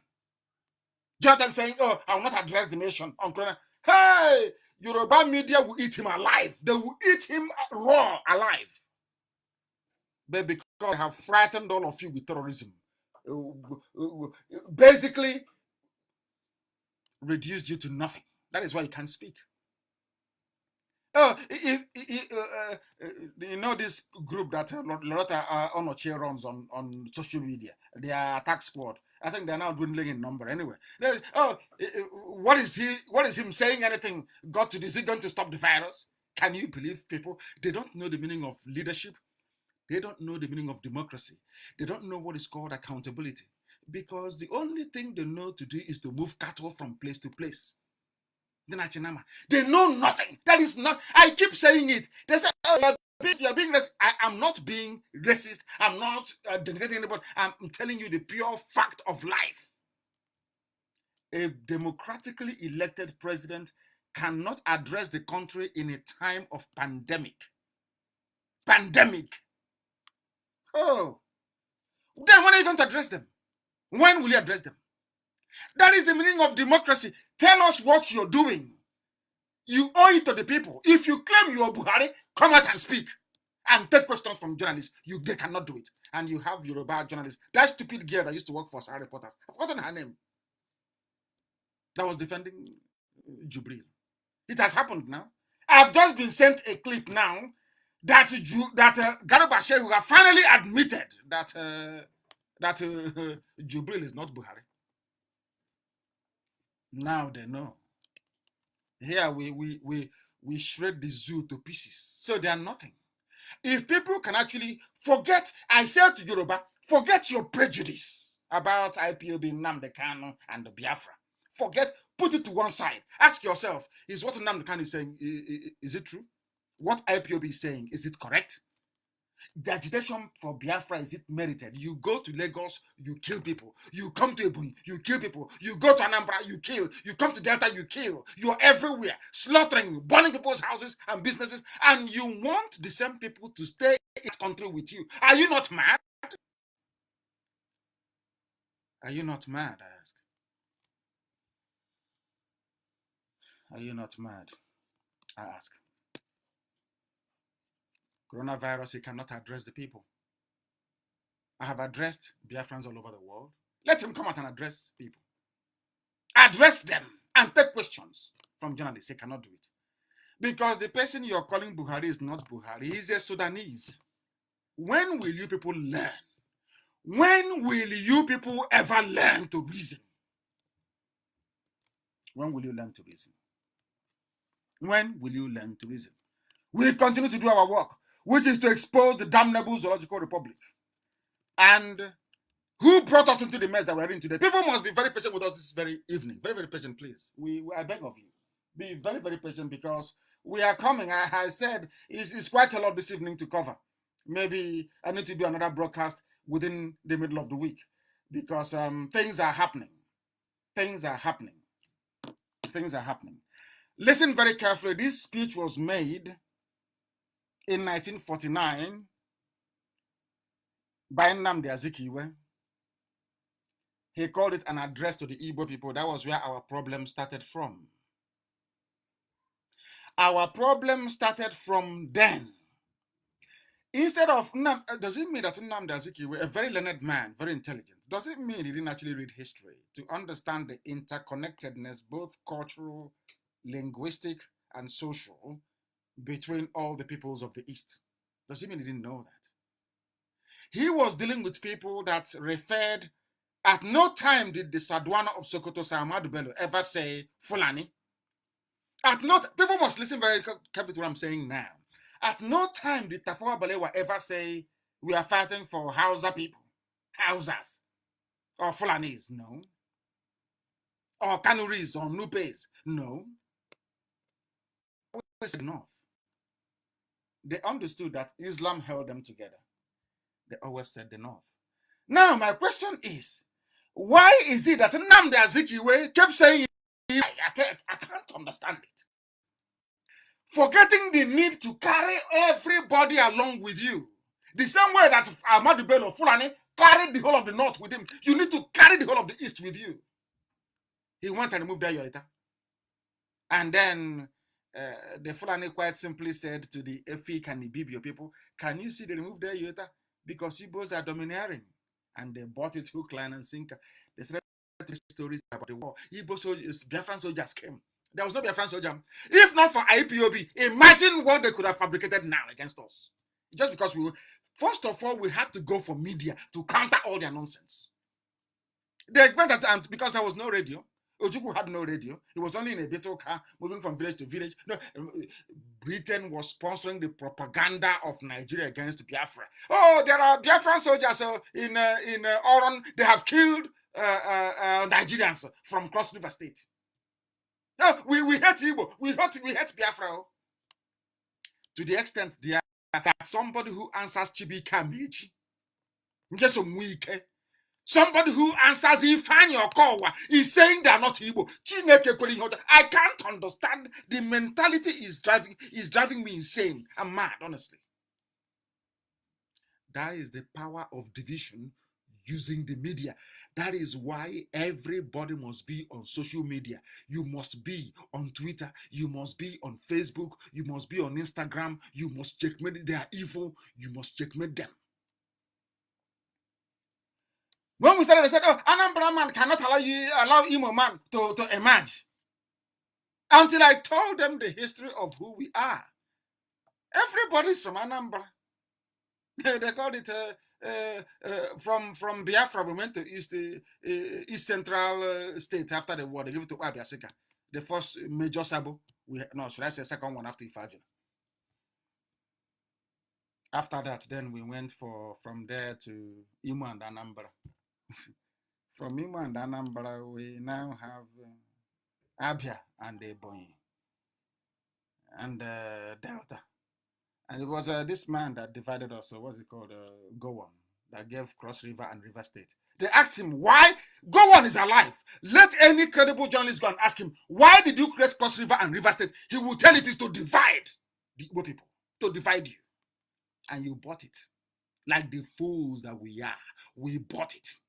Your own brother in Ikwere, answering Chinda, the same blood, the same flesh, the same blood, the same name, the same language. You say he's from Akraka, from Akaka. But I have forgiven everybody because we are one family. This family is one. Indivisible. The whole. It doesn't matter what the media writes. Nnamdi Kanu speaks to Ndibo. He speaks to Southeast, doing the best they can. These are Yoruba journalists and Igbo journalists doing the work of Fulani for them for free, dividing us. But Fulani come as one North. They come to say you're Southeast, you're South, you're Southwest East, you're East West South. But they come to you as one North, one monolith. You cannot reason. You went to school of journalism. You're writing rubbish. I was addressing Biafrans. This is what Zeke said in 1949. Please, with the time now standing at precisely 25 to 9, if I'm not mistaken, in Biafra land, and the same number of minutes to the top of the hour, wherever you are around the world. We are live and we are direct. This was given, an address given 11 years before Nigeria's independence. It is online, actually. People should look for it. It is titled 1949 Nnamdi Azikiwe, Address to Igbo People. Please look for it and post it everywhere. I want you to read it very carefully to tell you that we are always right. Always. Always right. I did not even have the benefit of this very brilliant piece before we started IPOB agitation for Biafra. But if they tell you what Zeke said here, you won't believe it. But we are going to tell you all the same what Nnamdi Azikiwe said. His name is Dr. Azikiwe. I don't want to put Nnamdi there because people call Nnamdi, they're always very sensible and reasonable. They don't sell out, they're not traitors. Listen to what Zeke said. He said this thing at the Igbo State Assembly. Igbo State had a very powerful movement in those days. Very, very powerful. Very, very powerful. Igbo Union. Very powerful, I'm telling you. They built National High School, Ava. Very powerful people in those days. Let me read his speech so you understand it very well. From Nnamdi Azikiwe, you will not believe this. From Azikiwe. Listen. Harbingers of a new day for the Igbo nation. The only thing I disagree with him here is this Igbo nation thing. He should have said the East. He should have said Biafra. He was a student of history, he should have known. But let's leave that to the side and continue. He said, "Harbingers of a new day for the Igbo nation, having selected me to preside over the deliberations of this assembly of the Igbo nation, I am conscious of the fact that you have not done so because of any extraordinary attributes in me. I realize that I'm not the oldest amongst you, nor the wisest, nor the wealthiest, nor the most experienced, nor the most learned. I am therefore grateful to you for elevating me to this high pedestal." This is Azikiwe. I'm reading him verbatim, what he said in 1949. Listen carefully, please. "The Igbo people have reached a crossroad, and it is for us to decide which is the right course to follow. We are confronted with routes leading us to diverse goals, but as I say it, there is only one road that I can safely recommend for us to tread, and it is the road of self-determination for the Igbo within the framework of a federated Commonwealth of Nigeria and the Cameroons, leading to the United States of Africa. Other roads, in my opinion, are calculated to lead us astray from the path of national civilization." Ikiwe said that the only path he sees for our people is self-determination in his speech in 1949. And funny enough, do you know what I find very astonishing about this very speech? Is that it is the same thing that IPOB is proposing. I am for one Africa. I am for one West Africa. But people must come together, having willingly given their consent. A white man cannot do that for you. Now you understand where I'm from. So it bears a very uncanny resemblance, I should say, to the position of IPOB, which is quite bizarre. So what IPOB is doing today was what Nnamdi Azikiwe canvassed in 1949. Now, when we started this movement, I said that the problem of a black man is discipline and application. But along the line, he fell off. I want to know where Nnamdi Azikiwe fell off. I must read this speech, all of it, so that you will hear that Nnamdi Azikiwe in 1949 was talking about self-determination, that his business and family was killed in Ablado was saying. The same thing. The same thing that Onyeka Onwenu said a few weeks back. The same thing. Self-determination. Even Nnamdi Azikiwe that had it within his powers to insist on this. What happened? It was that time he married, I think he married a Hausa woman. They gave him Fulani woman. He married and named his child Mohammed. That's why they got him. I must read this for you. I must. "The Igbo people have reached a crossroad, and it is for us to decide which is the right course to follow. We are confronted with routes leading to diverse goals. But as I see it, there is only one road that I can safely recommend for us to tread, and that is the road to self-determination for the Igbo within the framework of a federated Commonwealth of Nigeria and onwards, and Cameroon, leading to the United States of Africa. In other words, in my opinion, any other means, any other thing you suggest for the Igbo race will lead them astray. It will not allow them to fulfill their destiny." What Zeke called national self-realization.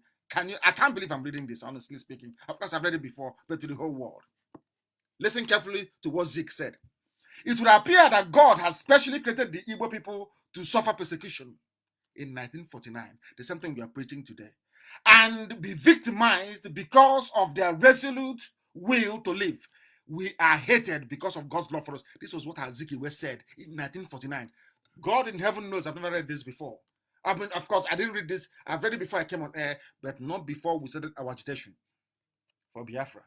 Exactly what we've been preaching, exactly what IPOB stands for, was what Zeke was preaching in 1949. But why did he abandon it? I have no clue. Listen to what he said. "Since suffering is the label of our tribe, in 1949, Zeke is saying that the label of these very people, this IPOB, these Biafran people, is to suffer. That is why in their so-called Niger, everybody is suffering. Nobody's having fun. Everybody is in pain. Everybody is suffering.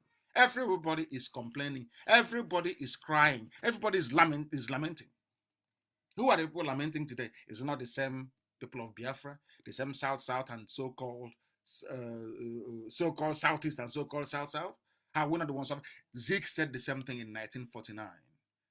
But people never learned anything. They never learned anything at all. That is why we must remain very, very resolute. That is why we must remain very, very determined. It would appear that God has made us to suffer because we are loved, because we are appreciated. Zeke said, is it not fortunate that the Igbo are among the few remnants? He used the word indigenous. Zeke used the word indigenous. Is it? Oh, I can't believe this. Honestly, is it not fortunate that the Igbos are among the few remnants of indigenous African nations who are still not spoilated by the artificial niceties of Western materialism? Because we are a people that are disciplined in those days. Forget the nonsense that you're seeing now. This is not who we are. The people that you see within Nigeria is not who we are. The Biafrans you see, the way that the Igbos, the Efis, the way we behave in Nigeria is not who we are. And they know it. We are not easily corrupted. We are not. As a people, he said we are indigenous. Fulani is not indigenous to Africa. Of course not. They are not. They are a mongrel race. They are a mixture between the Tuaregs and the Arabs. They are not the mongrel race. They are not indigenous to Africa. It is the truth. You may not like me because of it, but it is the truth. But they came in. They managed to conquer Hausa conquered the rest for them. They conquered part of Yoruba. And with that conquest of Kwara State of Ilorin, they held Yoruba to some ransom till today. I read a comment by a Yoruba commentator who said that Ilorin should go with the North and leave the rest alone. This is it. Nnamdi Azikiwe mentioned indigenous African nation, everything that we are as a people. Listen to what he said. Is it not historically significant that throughout the glorious history of Africa, the Igbo is one of the select few to have escaped the humiliation of a conqueror's sword or to be a victim of a Carthaginian treaty? The same thing that I used to preach before. Nobody conquered us. This is one thing that the world must understand. Before the British came and Arochukwu fell in 1904, nobody ever in the history of our people, spanning over 5,000 years, nobody ever conquered us as a people. And we never conquered anybody. But they come to you and they say that the Igbo man is domineering. But the Igbo man, despite their might and their power, never conquered anybody. But tiny Fulani with their cattle conquered everybody up until all the way to Ilorin. Now tell me who is domineering and who is not. Tell me who dominates who and who doesn't. They conquered everybody all the way to Ilorin. Igbo man never conquered anybody. Biafran people never conquered anybody. Igbo man never forced an Efik man to speak Igbo language. Never. Instead, we had in CBD. Now, who is dominating who? The same people, they come today, they take our oil, they take our gas, they our land, look us dead, finished. Who caused it? Fulani. The same people that told you that the Igbo man who could have fought to save Ken Sarawiwa is your enemy. Once they managed to cut the knife, cut us into two, they killed Ken Sarawiwa because they know there'll be no repercussion. Do you see how they operate? Are you people actually learning from what I'm teaching you? Do you actually learn from what I am teaching you? Do you want to learn anything from what you learn on Radio Biafra? Because this is too much. I can't even finish it in one night. I can't. Because what Azikiwe is saying here is unbelievable.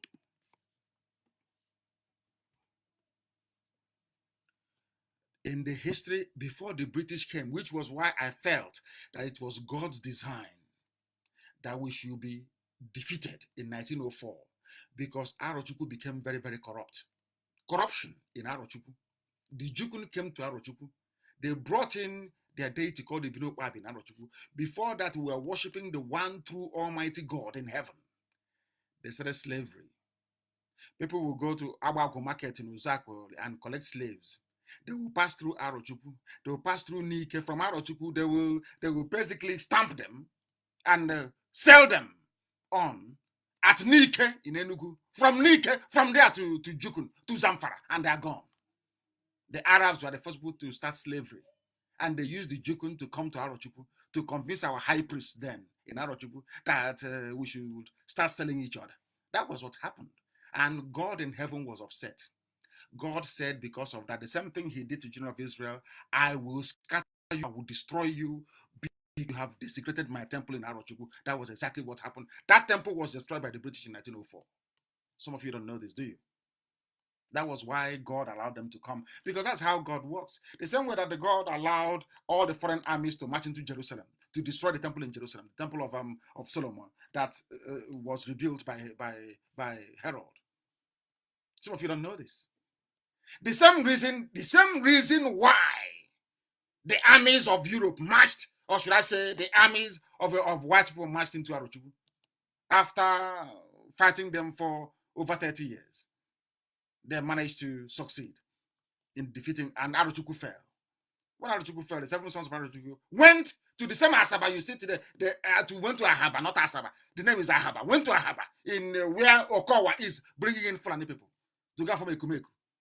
Ekumeku was the foremost guerrilla group in the whole of Africa. Number one that the British feared so much. That's why they don't like us. If you go to Delta State and ask for the history of Ekumeku, they will tell you who formed Ekumeku. The 7 sons of Arochukwu when Arochukwu fell in 1904. That is pure raw history that people do not know. We are well informed before we that is why I keep saying to them, if you feel you're learned or you're educated, stand in front of me for a debate, and I'm telling you, in less than 2 minutes, I will destroy you in such a way that if you go back to your house, your wife will not give you food that night. With facts and figures, I will decimate you. Idiots come out running errands for fools in Lagos, talking rubbish about Biafra restoration. Biafra, we are doing this. We went here. Oh, I helped him to get bail. Chaff. Driven by envy, greed, and jealousy. This very movement is IPOB. We sit where we are today by the grace of God in heaven, not man. Mortals cannot do what we are doing. IPOB is immortal.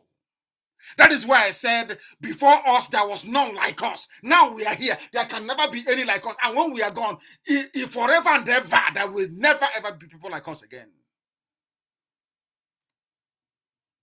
God's love to Biafran people is IPOB. IPOB is a gift from heaven. We love Biafra. Zeke said the same thing in 1949.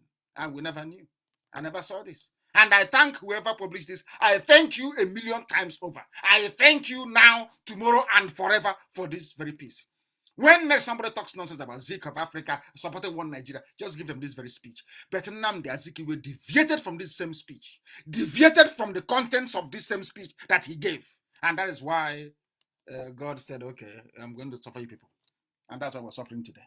It is too much. I'm not going to go through it all. I cannot finish reading it because it is amazing. Hey, look at what Zeke said here. I shall now state the facts which should be well known to any honest student of Nigerian history. On the social plane, it will be found that outside of Government College Umuahia, which is where I went to, of course, the very finest secondary school in the whole world when I was there. Outside Government College Umuahia, there is no other secondary school run by the British government in Nigeria, in Igbo land. They did not want to come because they said these people are too intelligent. If we leave our pencil, before we come back, that pencil will turn into a biro, turn into a pen. They don't understand because we are blessed. After looking at us and seeing and stealing all our artifacts from Arochukwu, they said that you have no history. We asked them, but where do we come from? They said, you people, you have no history. And we bought it, hook, line, and sinker. They did not want to participate. It was only in Government College Umuahia that they existed. There was not one secondary school run for girls by the British government in Igbo land. In the north and everywhere, there were schools scattered everywhere. And of course, the only thing Zeke said here to his credit is that outside of Port Harcourt, fire protection is not provided in any other Igbo town. Because then, even the white man saw Iguacha, which they named Port Harcourt, as an Igbo town. The white man saw it as an Igbo town. That's what it was. That's what it is. Till tomorrow morning. That's what it was till tomorrow morning. But they come and say, oh no, we are from Akaraka, from Bini. People are so useless. So useless. They say, oh, we are Nioma. Oh, we are not Igbo. We are Nioma people. What is the meaning of Anioma? Anioma is which language? They can't tell you. Oh, it's Igbo, but we speak Igbo, but we are from Bini. Okay. So Bini that speak Bini language, they are from Zamfara. Or Yorubas that speak Yoruba language, they are from Kanu Empire. This is how foolish some people are. This is how foolish some are. This is the lineage of Okowa and some of your so-called governors. Some of the idiots that call themselves South people, Niger Delta, people without shame. You have no name. You have no history. You have considered to what the white man did to you by saying you have no history, you have no name. And the North, they used all their names to name all their states. Has it not occurred to you before? So okay, let me educate you. They have Sokoto State. Sokoto used to be called Gobe, is a Hausa town. Fulani took it over and named it Sokoto. You have Sokoto State. You have Katsina. It's a traditional Hausa town from time. Katsina State. Kanu State. Bauchi State. Nasarawa State. Kebbi State. Zamfara is very old. Zamfara State. Kanem Brono Empire of the El Kanemis of this world. Kanem Brono Empire, Brono State. Adamawa Empire, Adamawa State. And then you come to Biafra land, you have a Cross River State. You have rivers. You have Delta. What does it mean? What does it mean for the people there?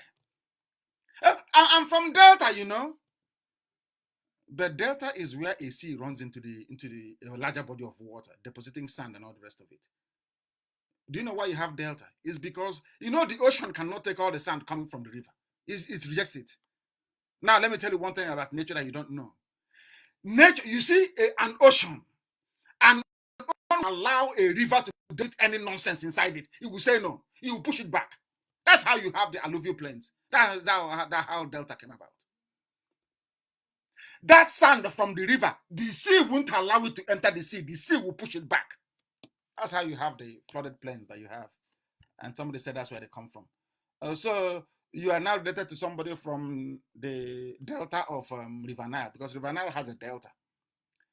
Mississippi has a delta. Are you related to people from Mississippi Delta in America or from Nile Delta in Egypt? Are you people from the same delta country or affinity? Maybe one day Fulani will write in the Daily Trust and write and say, oh, Niger Delta people are related to people from River Nile Delta or maybe Zambezi Delta. And you see them jumping up and down like lunatics.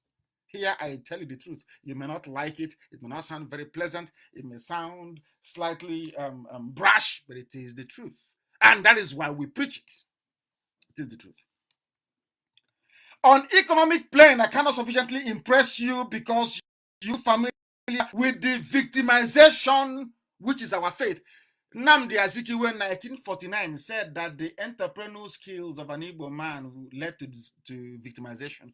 The same thing you're seeing in Abulado today, the bombing and everything, killing of our people, seizing our land, our businesses, our houses, it has been happening from time with the support of the British. Don't you understand? When you leave your homes in 1949, they left, they went to build their houses. The same discrimination because you're loved. The same thing happened to the Jews. They scattered all over the world successfully, built successful businesses. We are pioneers in science, in literature, in art. What happened to them? Hatred. The same thing you're experiencing. Until Biafra comes, nobody will regard you as a human being. This goes for everybody. South, southeast, and some parts of Middle Belt. It's the truth. That is the fact of life. If you keep dancing around, if they tell you in this world that will get to the point whereby people are begging the president to come and speak to the people, will you believe it? If they tell you that Nigeria will come to the point where they are begging for 22 billion to save themselves, will you believe it? That is the height of mismanagement. And who has been in power all these years? Is it not Fulani? With a sprinkling of Obasanjo and 6 years of Jonathan. It's Fulani, the same North. They messed everything up. And when you thought your life couldn't get, or your lives couldn't get any worse, they gave you Boko Haram. And as you are coming with Boko Haram, they gave you ISIS in West Africa. You want to breed, they gave you Al Qaeda in the Maghreb. As you are about to come, they gave you Fulani headsmen, Mieti Yala. And as you're coping with Mieti Yala being in government, Ansari came in as well. 5 terror groups from only one tribe. 5 terrorist groups. And you're telling me you people are normal for saying you want to be a Nigerian. You want to be part of Nigeria. Are you not sick in the brain? What Zeke said here is plentiful. It has been published on my page, I presume, by now. And I want everybody to go there and read it. It is quite amazing. Absolutely amazing. Absolutely incredible. Every day they destroy our businesses. Every blessed day our businesses are being destroyed. When you ask them, what is happening? How do we solve this very problem? They say it's one night. Let's make it better. You are moving forward in a country where terrorists are killing you. Where the same people, and that is what the terrorists want. Abakiyari, Mama Ndawra, Buratai, that is what they want you to be saying. The more you say you want to be in Nigeria, the more they kill you, the more they take your businesses, the more foolish you become, the more you bury your children, the more you cry and nobody will listen, the more the Yoruba media will ignore you, and the more your life becomes even more miserable. And tomorrow you start all over again. They keep destroying our businesses. In 1949, Azikiwe said it.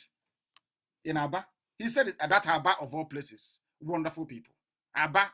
There is something magical about that very place. You know, Ojukwu said he shouldn't be buried unless he goes to Aba, and he went to Aba as well. They carried to Aba, which is quite great. There's something about Aba that is magical. Very magical. As if it is the heart, the very heartbeat of Biafra itself is Aba in Ungwa. The very heartbeat itself. And funny enough, the name Aba was given to Ungwa, to that very place in Ungwa land, by people from Ikotekpene. Isn't this very strange? Aba that you see was named by people from Akwa Ibom to show that we are one people. Forget all this stupid division. I'm Igbo, I'm this, I'm rubbish. If we are different, how come I'm dancing in my village? How come I have a conquer in my village? How come I don't have a in my village? The Akaraka you say you come from in Bini, do they have a in their place? Do they have a in their place? Do they have a conquer in their place? People who cannot reason very well. And you want to challenge IPOB. Oh, you can't. As we are mourning those that died last week, every two days they give us a gift. All the markets are being burned down. Everywhere is burning. They have given us a new gift for the week, to start the week with. What is that gift they gave us? Is that they have said they are Agboju in Festac, the market, and in Amuwu or Dauphin, they've set it on fire. Who are the people in Festac? Who are the people in Festac in Lagos? The place is burning. It is on fire. They've burnt it. They've burnt the whole place down. Abula, they say, is after the bombing there, they have come and using incendiary devices everywhere, and what is called an accelerant. They pour it everywhere, they set fire to it, and the whole place blows up. That's what is happening. And you want to be part of this useless place. This is where you want to belong. This is the country you want to be a part of. You must learn the hard way, as the Jews did, until Hitler started to slaughter them one after the other, in a line, one after the other. They woke up and said, oh my goodness, so that was a land that God gave to us. It's called Israel. Let's go back there. That is why today they have prestige and they have respect. Until you go back to Biafra land, Fulani headsmen will keep on killing you. They will keep bombing you. They will keep taking over your businesses.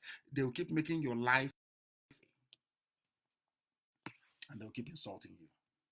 That's you don't know. And I'm the kind of must be. Who are you to control me? The same people. Okowa in Delta State, bringing Miet Yala, Fulani headsmen to kill his own people. Should consider this.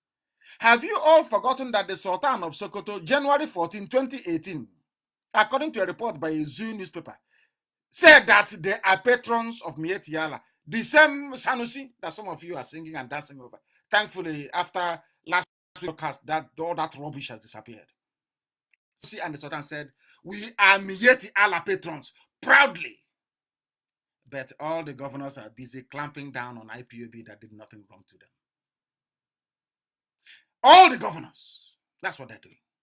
But in the north, they are traditional rulers, their governors, everybody's coming and saying, "We no more Boko Haram, now Miyetti Allah, the real killers." They support them openly. And you're telling me there isn't something wrong with us in the brain. Okowa should learn from these people and all those governors that make it a habit of persecuting IPOB, helping the Fulani terrorists to gain a foothold in our land. Remember why they went to Aburi? We always right. I want any day that Yoruba will stop, any day, some people, not the Ayadebanjos and the Fani Kayodes of this world and the Yinka Uduma Kings of this world, not those those are progressives. They are very intelligent people. They understand between the lines. They are not. That's not what is happening. The same way that I can as well. I believe that Biafrans and the Yorubas and the West. I believe that the East and the West should cooperate. I believe in that in order to be able to defeat this tide of terrorism coming from the north. I believe in that completely, and that is why I said we'll give men to Amotekun should that become very necessary.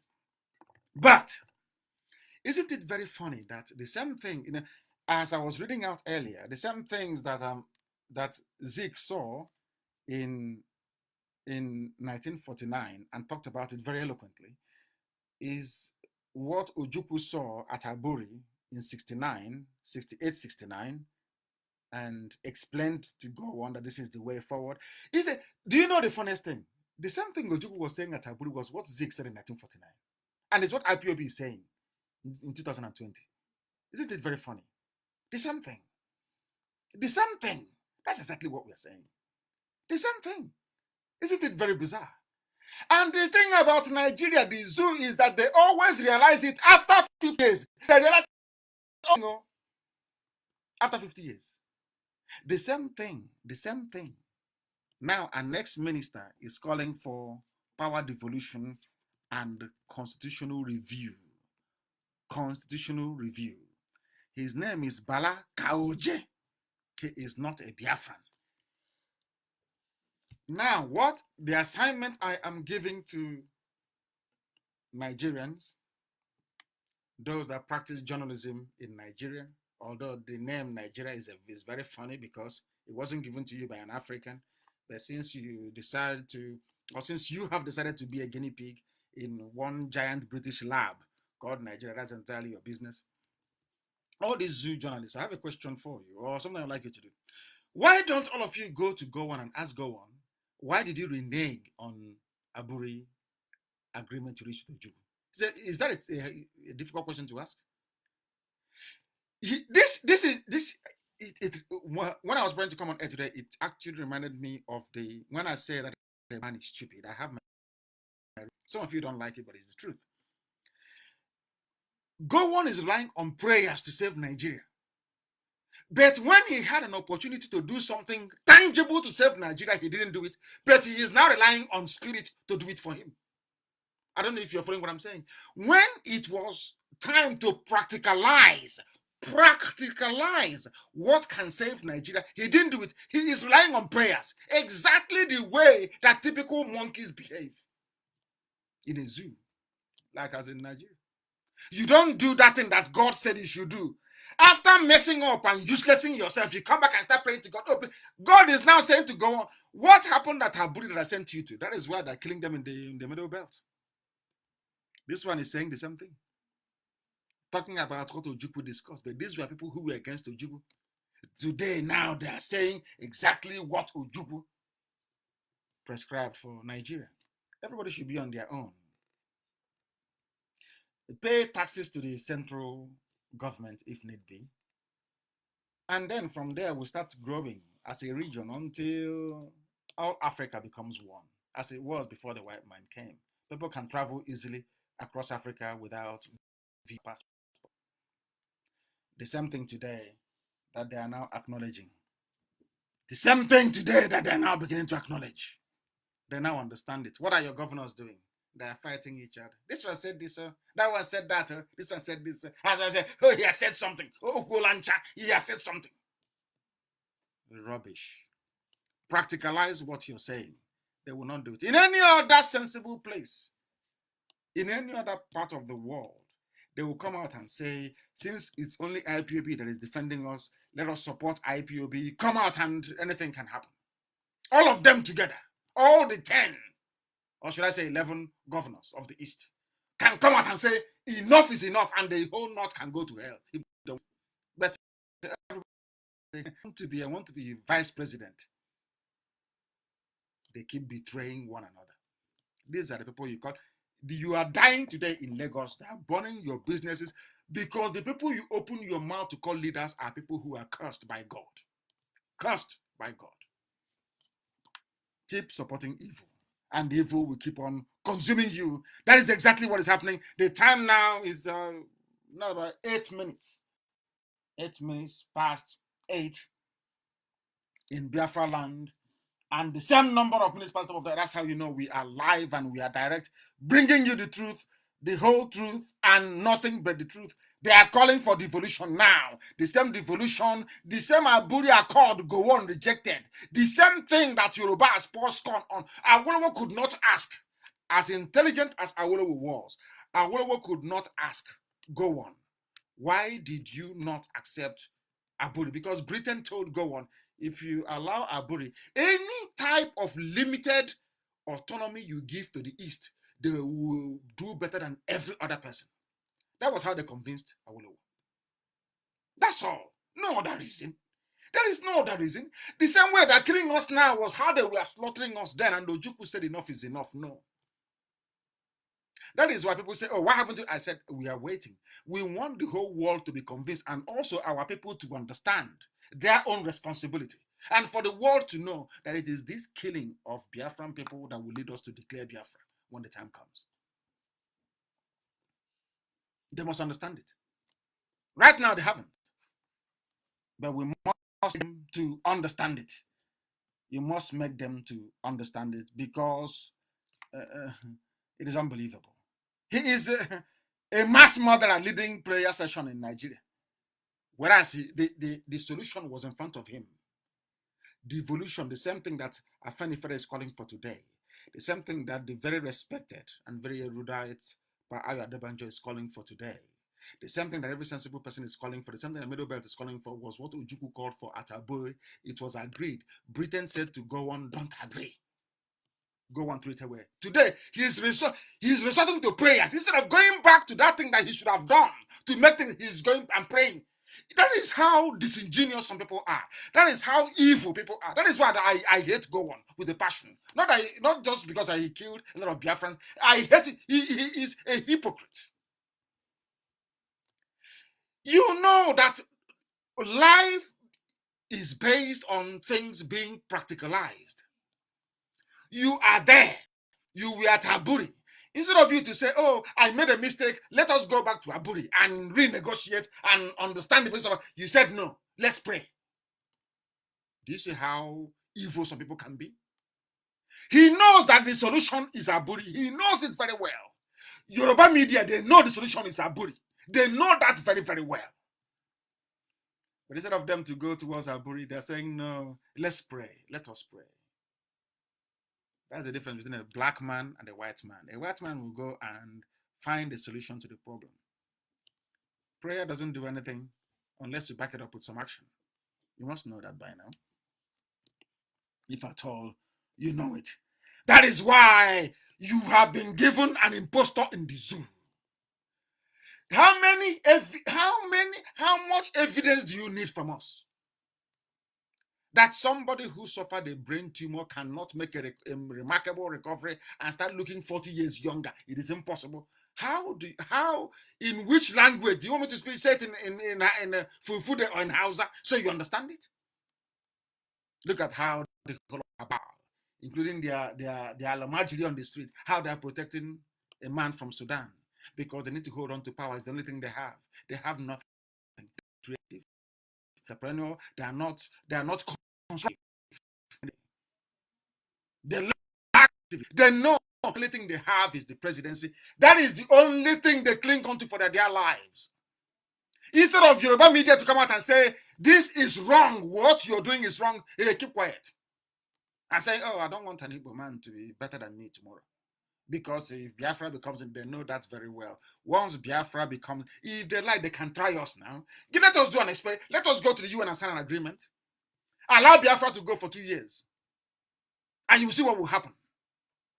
They don't want it because we will put everybody else to shame. They know it. It is the truth. They know that once Biafra stands on its own, Africa light will come into Africa. That is why they keep saying no all the time to Biafra. You think they say no to Biafra because they hate the fix, they hate the BBO, they hate... No, it's not that. It's not that. They don't want Africa to be developed. They do not want Africa to be developed. That is the reason why they are doing what they're doing. They don't want it to be developed. Instead of doing what is right, you are praying. The solution is there. Your child is dying. Let's say a child contracts this very dangerous virus. Instead of you to give this child chloroquine, 800 milligram in the morning, 800 milligram in the evening, the first day, and then 200 in the morning for 5 days, you have seen the chloroquine there, or the antibiotics, or the retroviral drug, and this child is dying of corona, and you're there praying. How is that possible? And you are busy praying when you should be simply get up, pick up the drug and give the child to take to recover. You are praying. That's exactly what Gowon is doing. Gowon knows the solution is in Aburi. They know it. Every Yoruba knows the solution is in Aburi, but they will never say it because of their shame, so that Ojukwu will not be posthumously vindicated. That's all. That is how petty and envious they are. That is how petty. That is how childish their minds work.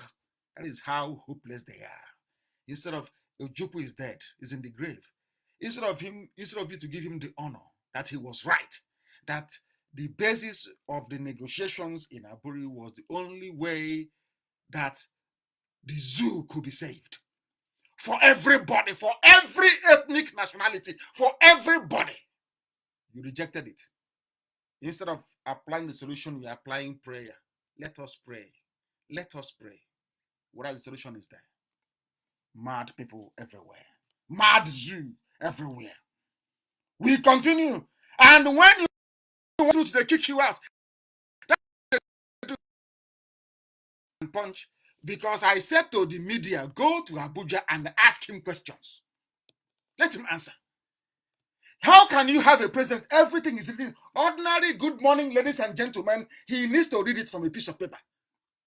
And you're telling me that I should have respect for Nigerians. I should respect Nigerians. You people you are mad. Your brains are not correct. All of you put together. So-called useless, hopeless Nigerians. Monkeys are better than all of you. Baboons are better. They reason better than all of you put together. You people are hopeless. How can you have a president that a common good morning is written down? Everything, good morning, ladies and gentlemen. These days, he will say that he's rubbish and he disappears for another 6 months. You don't see him. If you are Buhari, stand and take questions from journalists. Only take questions. Take it live.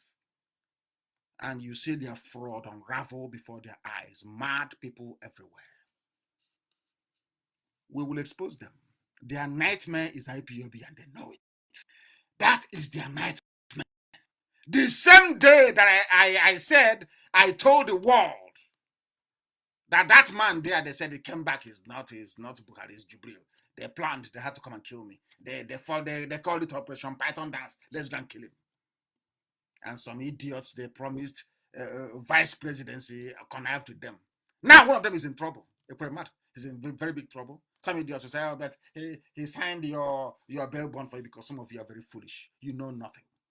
The law of Nigeria says no senator should be involved in the bailing of anybody. People went and forcibly inserted themselves in my bail condition so they can control me. They don't know, I will control them instead. Do I look like somebody you can control? Mad people everywhere. This UG and Dara. We must speak the truth.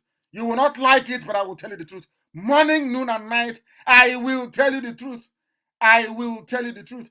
Buhari has paralyzed the entire nation, according to them. These are his supporters before.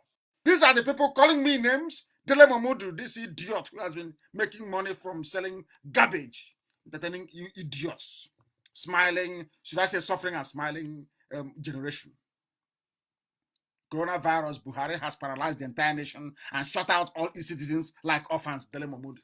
He knows that this is not Buhari. They all know. They are scared. They are cowards to the bone marrow. They are cowards. Cowards cannot speak the truth. How can he speak? Is he Buhari? Buhari is dead in Saudi Arabia. How can that thing speak? Speak. What does he know he's going to talk about? Today he's shot. Tomorrow he's tall. The next day his makeup is okay. The next one they cannot get his makeup right. The other another time they brought two of them outside without even knowing that two of them are outside at the same time. And you see all these things. Your brain is telling you that these two people are not the same, but in your natural African stupidity, you cannot seem to accept it or accept the obvious. Very, very sad indeed. I know that some of you that data is a very big concern. Please go to IPOB app and listen to us, or you can continue listening via CHK scattered across Biafra land, because everywhere is buzzing tonight, I can assure you, because here we preach the whole truth and nothing but the truth. Well, everything I tell you is correct. You may not like it, but it is the truth. Buhari is dead in Saudi Arabia, and Jubril is there ruining your lives, and you can't even talk. They are sending terrorists from all over the place to kill you. It's only idea that some of you people fathered by Fulani Janja will bring the war. That's all you know. That's all you know.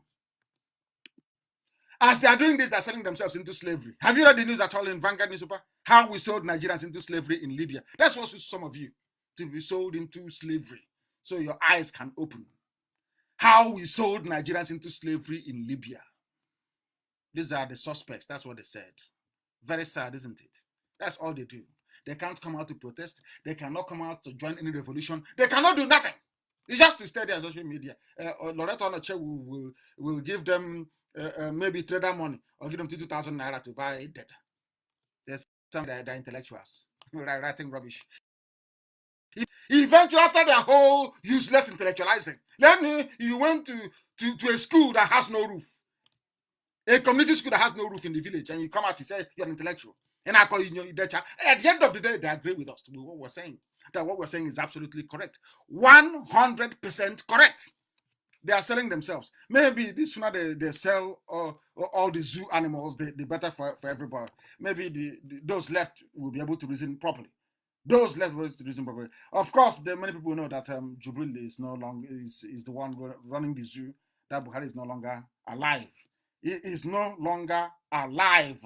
Nigeria must come to Aburi Accord.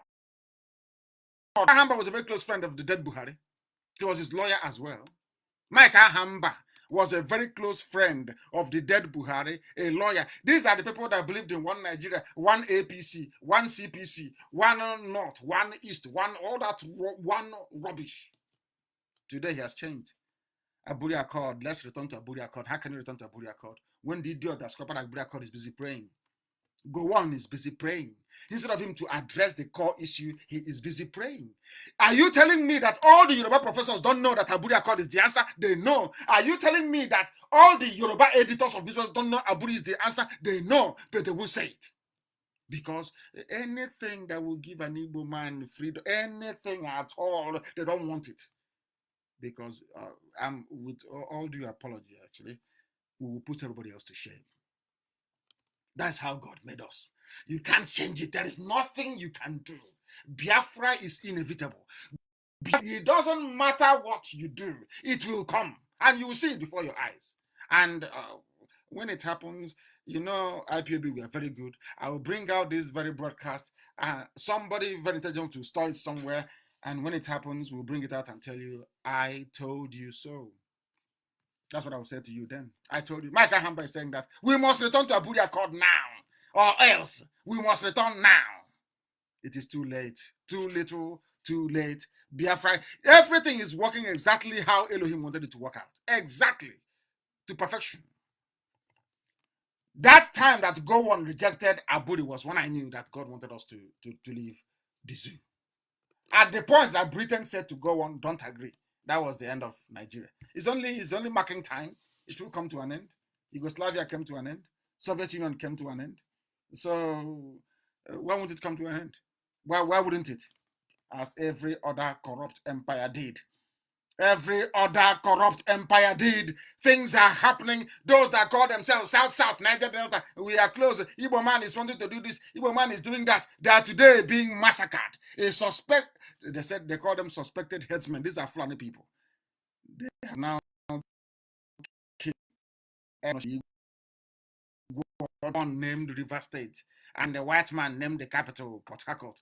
Something is wrong with us, Maybe, who knows who will come again and give us a name and we'll accept it. Bendel, Delta.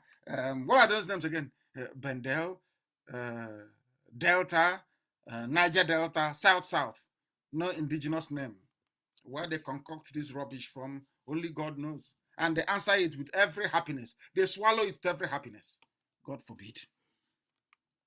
A former governorship aspirant in River State, Shoala West, was on Wednesday killed by Fulani headsmen in Alu community, Ikwere local government area of the state. He's a Nigerian. Ikwere is part of Nigeria, not part of Biafra. Some of the idiots will say. But I'm very glad today that the whole of Ikwere land, is part of what we are doing. Said everywhere there was no road anywhere. Everyone was shut down. Very good people. We are good people anyway. We all have our faults. Everybody does.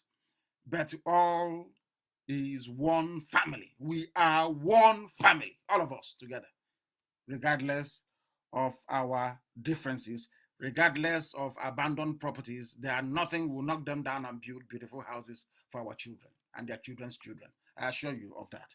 So forget about all those 2x2 that you have. Everything will be built fresh, from new. We will build it what is very marvelous. I assure you of that. Shoala West was killed by Fulani people that he was serving so diligently. He's from South. Igbo man is the problem. Did Igbo man kill him? The answer is no. Did Igbo man kill him? No. Some of you never learn. Some of you never ever learn. But we are here to teach you, and one day you will learn. Shoala is from Akuku Toru, local government area of the state. He was in Alo on March 12, 2020, when Fulani bandits, Fulani terrorists, abducted and took him away to the destination. The next thing you're hearing, his corpse was found on Wednesday around 6 p.m. He died as a Nigerian, killed by his fellow Nigerians, by Fulani terrorists. Very, very sad indeed.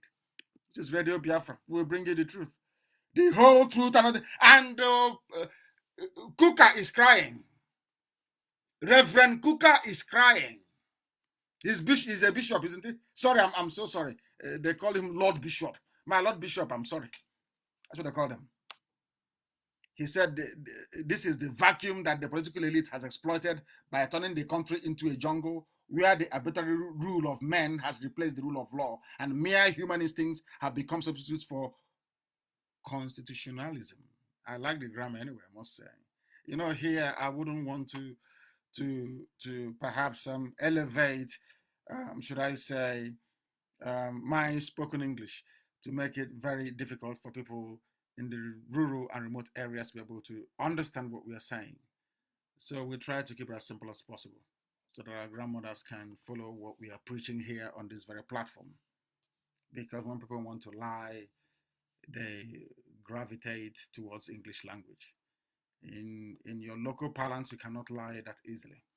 The Catholic Bishop of Sokoto Diocese, Matthew Kuka, has accused Nigerian political leaders of turning the country into a jungle, into a zoo, isn't it? Everybody agrees with us eventually. Where injustice thrives. Catholic Archbishop in Sokoto, Archbishop Kuka, of course, he's outspoken. He's a man that I like very much. He speaks his mind. And he's a Nigerian. He was created by Lugard. And he's defending one Nigeria. He spoke very well about our agitation while I was in detention. After a while, he changed. But thanks to the savagery of the Fulani and their primitive brutality, he has seen the light. As everyone will see eventually. Everybody will see that Nnamdi Kanu has been right. Everybody will come to the realization that IPOB is always correct. He's now lamenting. But as I keep saying to all of them, too little, too late. Fulani will consume all of you. you'll be consumed. You see, Yoruba, keep supporting evil. Fulani will consume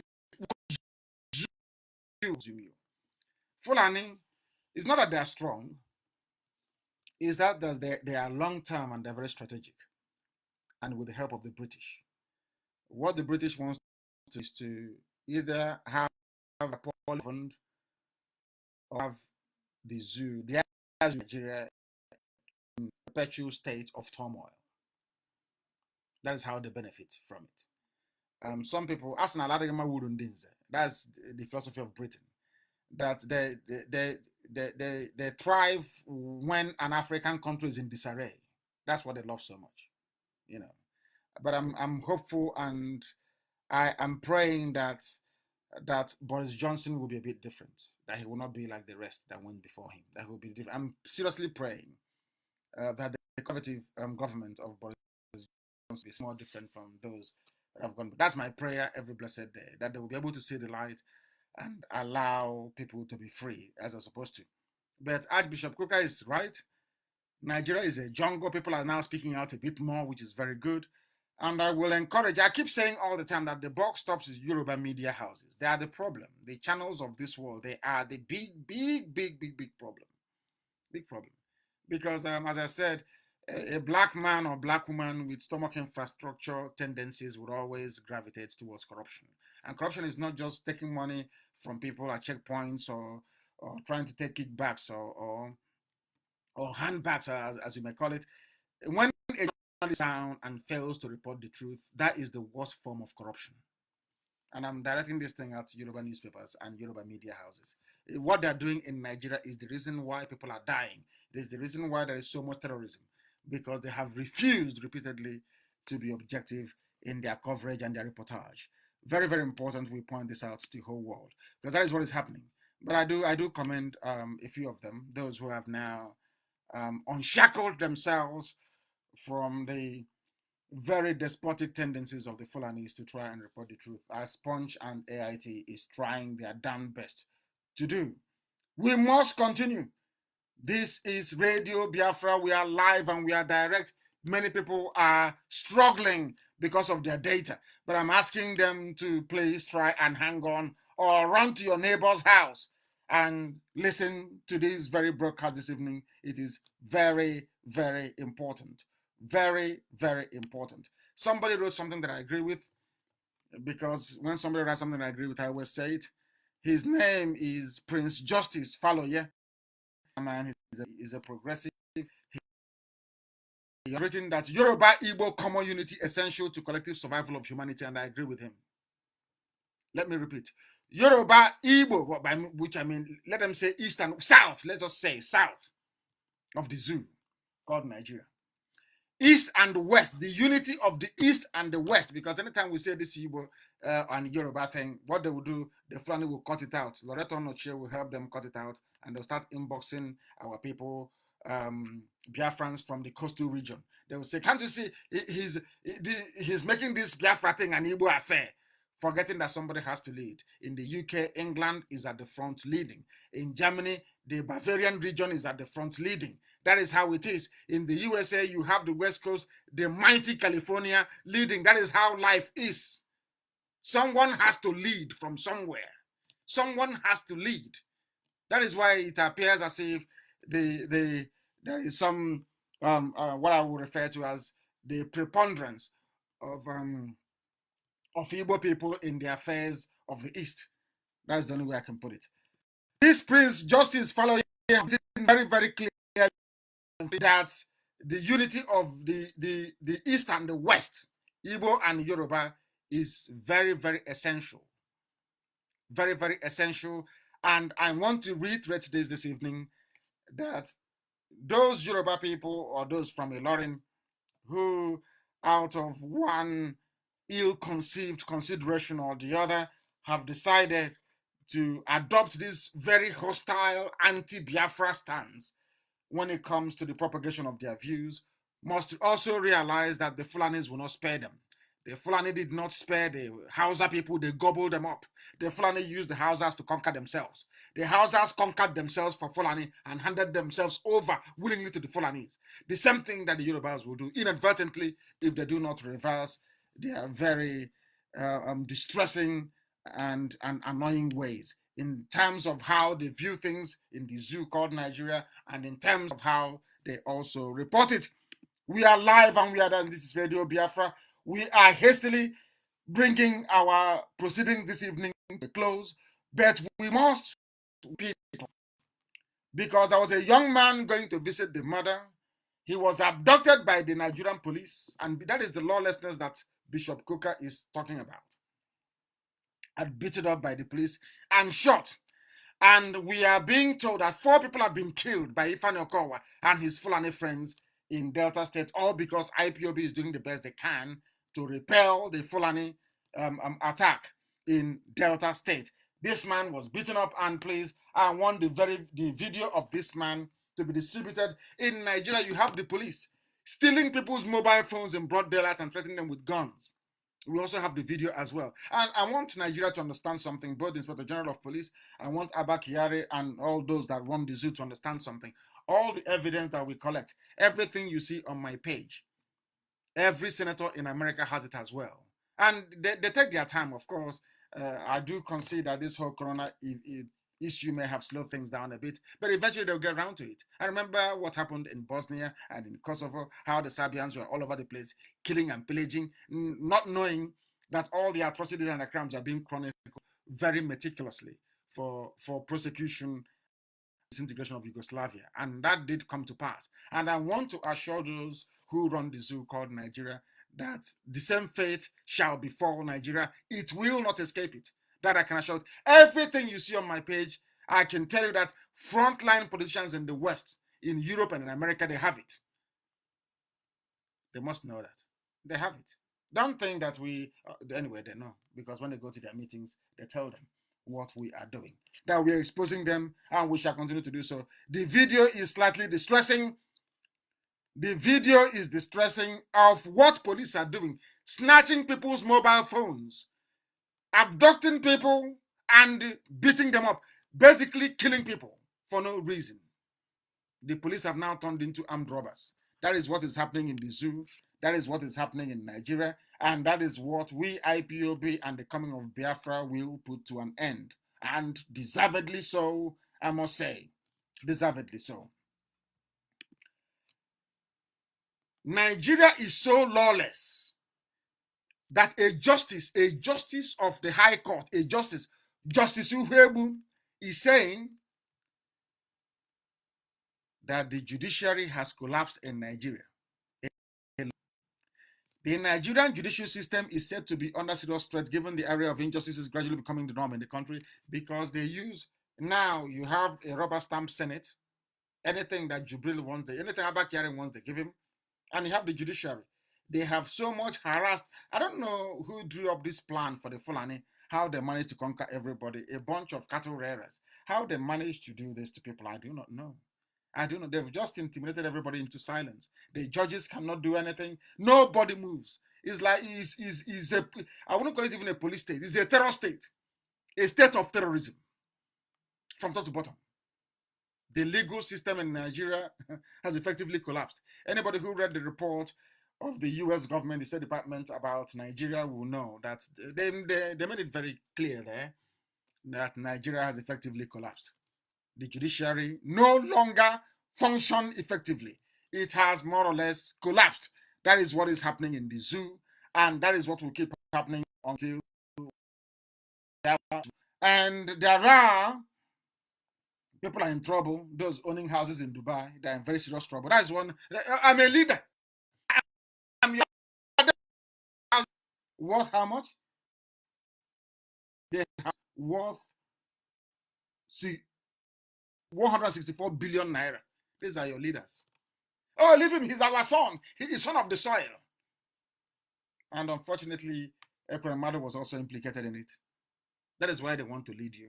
That is why I keep saying all the time. Anybody who comes out and says, I'm dying to be a coordinator in IPOB, dying to be a woman leader, dying and forcing himself to be something, where they can lay hands on money is because that person is fraudulent. Look at them. They are your leaders. Their children go to the finest schools in the world. They own 164 billion naira in Dubai. Now you understand your stupidity and your foolishness, isn't it?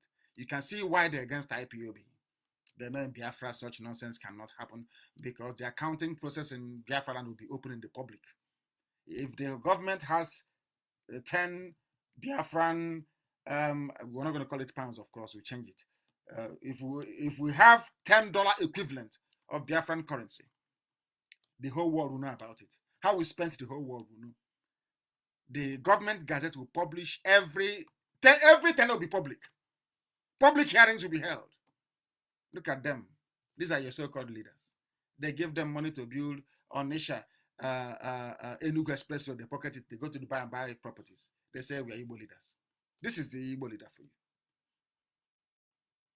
They give them money to build Iguacha, Enugu Expressway. They pocket the money. They go to Dubai. They buy houses. They come back and they want to go and eat yam in Germany.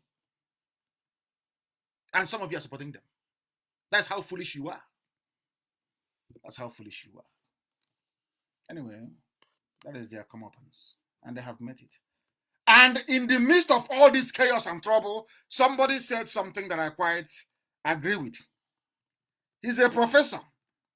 I don't know if he's professor of coronavirus or professor of physics or chemistry. I don't know. But he is the Delta State chairman of the Pan Niger Delta Forum, PANDEF. He's an Igbo man. He is not in Ohanese. They formed a group called PANDEF because the Fulanis asked them to form PANDEF and they formed PANDEF. It's very sad indeed, isn't it? Professor Godini Dara, he has blamed former Governor General of Nigeria, Lord Frederick Lugard, for some of the challenges confronting the nation. As I have said always, a lot of them listen to Radio Biafra, and thankfully so. I don't blame Lugard. I blame the idiots that accepted what Lugard left behind. There was Nehru, there was Gandhi, people of Bangladesh, India, and Pakistan. They start together. They cannot be in the country. I am Hindu, you're Muslim. Go your way after the British left. And they partitioned India. But when they left, Nnamdi Azikiwe forgot what he said in 1949 because they gave him a girl from the north. Maybe he called her Aisha. Who knows? And they confused him. Started talking rubbish. One Nigeria. This man said he's a professor. He said, Professor Godini Dara said that Lugard will not make heaven, that he's in hell with Lucifer, with Satan. That's what this man said. And I agree with him in total. Whoever created Nigeria doesn't deserve to go to heaven because Nigeria, that is why I said, I've been telling people that this coronavirus, coronavirus coming into Biafra land, coming into West Africa, that virus is actually taking a risk.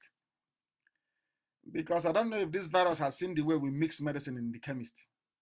All we need to do is to go inside the chemist and tell the chemist to mix medicine for us. One mixture and the coronavirus will go missing.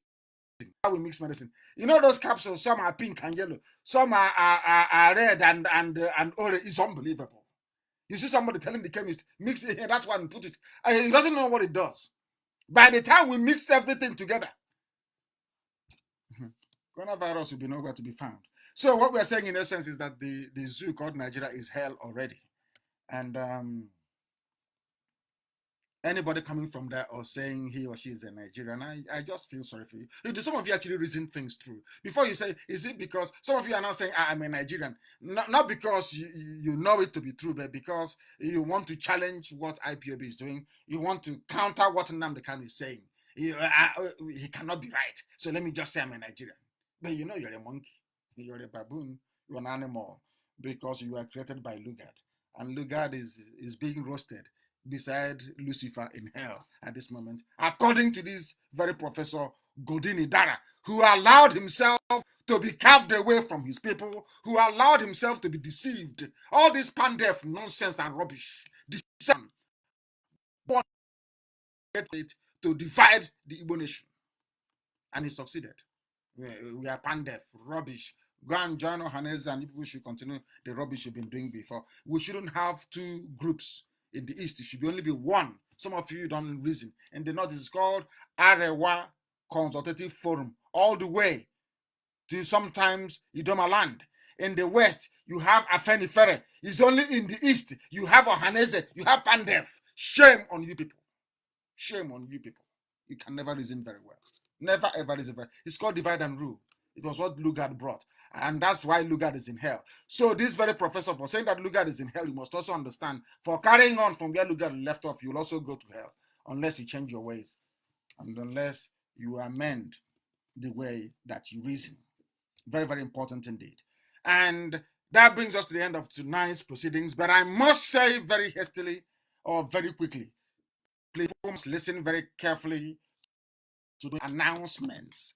Very, very carefully, please, to what I have to say regarding the internal workings of IPOB, the whole world, because here nothing is hidden. Nothing is hidden. We must start this very evening.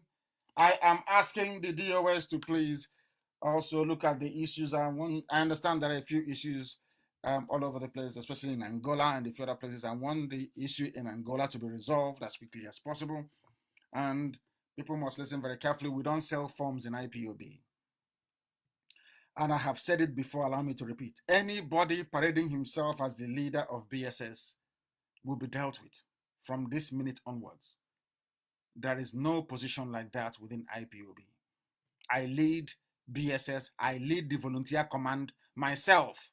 Nobody else does. I want people to understand that we don't sell any forms. We don't have any ID. We don't sell any forms in IPOB.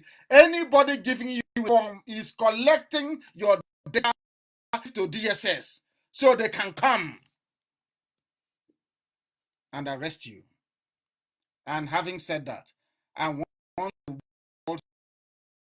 those who are being detained and want it to be published very quickly. Also on my page, Amaka, I want you to publish this information as quickly as possible. These are the people who have been detained by Ifeanyi Okowa and his Fulani friends. Ifeanyi Okowa and his Fulani friends are detaining these Biafran people in detention centers in and around Delta State. We have forwarded their names to those that matter, and we are placing the world on notice that should anything happen to any of these people, that the Commissioner of Police in that very state, SS Director in that state, and the Okowa's family will bear the brunt. I don't care what you give to diplomats abroad. I'm just telling you as a matter of fact. Allow me to read out their names. John Chukwuma is our state coordinator. Sunday Ashaka was also kidnapped. These are the names of kidnapped Biafrans in Delta, because I made the announcement that we are not going to allow the Fulanis continue to rape our mothers and to kill our people. Listen very carefully. They were arrested on 16th of March 2020. There is Chidi Wamiri, Eyi Friday, Nwodo Ikechukwu, John Ojike Madabuchi, Ekene Otako, Nwamama Chidi. They shot him. He has a bullet wound. And John Ibe was killed. Ifeanyi Okowa in Delta State killed John Ibe. So that when we say we will go after anybody who kills a Biafran, they will stand this. They killed John Ibe. Stand carefully, please. So Alamajiri and all those Fulani and Loretta Onochie, those of you in Aso Rock listening to this program, to cut out bits of it and send to diplomats all over the world to deny me entry and stop me from propagating the news or the gospel of IPOB's restoration of Biafra. I want you to understand is that John Ibe has been killed in Delta. Any Friday and Ojo Ejike were shot and taken away with their motorcycle. They were on a motorbike. They were shot and taken away. There are those who have been in custody now for nearly 3 months. Wenze Uchenna, Oko Abo, Chukwudi Obiada Michael, and Aliebu Obinna. I am holding Ifeanyi Okowa responsible. I want people to know. So that when you start saying, oh, it is this, we are in Delta. You are Igbo, so you understand it very well. In your stupidity, you forgot that the man that made the Fulanis justify the massacre of every Igbo person in the north is from Panam. His name is Nzob. You've forgotten that 300,000 Easterners were massacred in the north because of Nzob, who is from the same Delta. Before you start talking rubbish, you must understand that very well. If on your call, allow me to repeat. And at all the Almajiris in Delta State, ensuring that the Delta State is taken over by Fulani Janjaweed. John Chukuma is our state coordinator, is in detention. Sunday, Ashaka PRO is in detention. Collins Nwomba Chukwud is in detention. Ikechukwu Nwaodo is in detention. Ogodo Monday is in detention. Nwammiri Chidi is in detention. Enyi Friday in detention. Nwodo Ikechukwu in detention. John Ojike Madabuchi in detention. Ekene Otakpo in detention. Nwamama Chidi, he was shot. He has a bullet wound. They killed John Ibe. Ifeanyi Okowa and the Fulani terrorists in Delta killed John Ibe. Enyi Friday and Ojo Ejike were shot and taken away with their motorcycle. Wanze Uchenna has been in detention for over 3 months. No court because the zoo is lawless. We are innocent. We've done nothing wrong. Chukwudi Obiada Michael is in detention. Oko Abo is in detention. Aliebu Obina is in detention. We are watching. Amnesty International is aware of what is going on. The State Department in the US is aware of what is happening. We must pursue their release.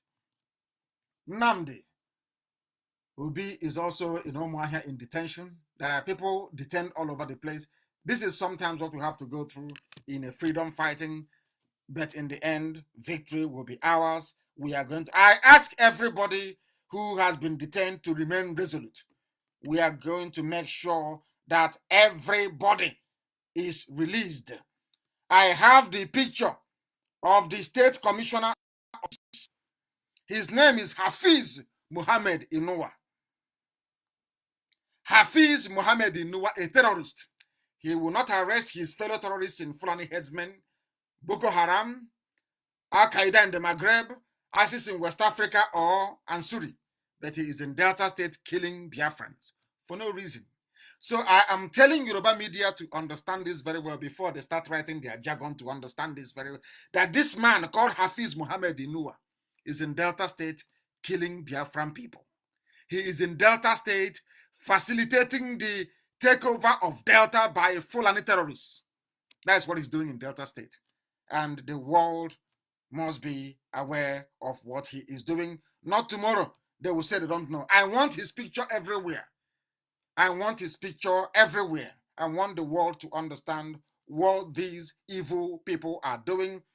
Please, and I also want the form to be circulated.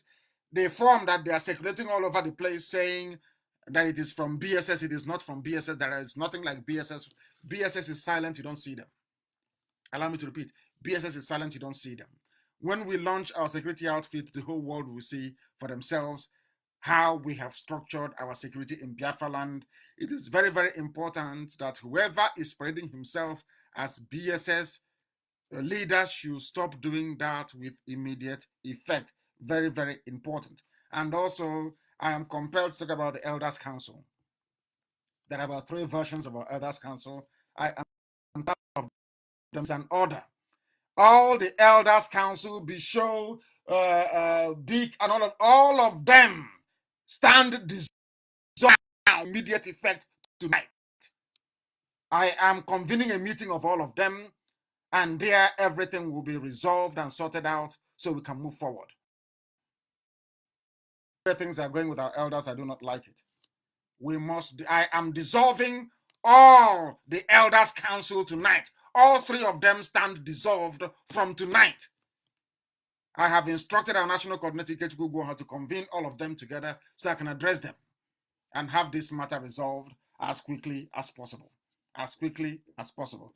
I have also lifted the suspension of Mbise family that was suspended from the worldwide family of IPOB. And I've also instructed the Biafra National Coordinator to reinstate those that were principal officers prior to their suspension. And also, I must say this evening that no coordinator of any sort should be responsible for our relay stations, and neither should they tamper with our finance officers. They are not supposed to. It is an order from me. No coordinator should have anything to do with our relay stations, and no coordinator should have anything to do with the funding. And I'm sure a memo has gone out to that effect. Authentic receipts can only be issued by the audit team. No other person can. Only receipts issued by the audit team is regarded as valid. Akwa Ibom State Coordinator, I must say, is the principal officer in Akwa Ibom State. I repeat, Akwa Ibom State Coordinator that I appointed is the principal officer in Akwa Ibom State and is not answerable to any other person except the Biafra Land Coordinator. There are those that want to play Godfather in Akwa Ibom, and I won't have that rubbish in IPOB. It doesn't happen here. We are not the zoo. Akwa Ibom State Coordinator is the first servant of IPOB in Akwa Ibom and is answerable to Biafra Land National Coordinator. If I find anybody intervening, interrupting, interfering with his work, that person will be expelled from IPOB regardless of who you think you are. You will be expelled. I will announce your expulsion on air and you'll be off. You'll go out and you will write whatever rubbish for 2-3 weeks and you will disappear into oblivion as the rest that went before you.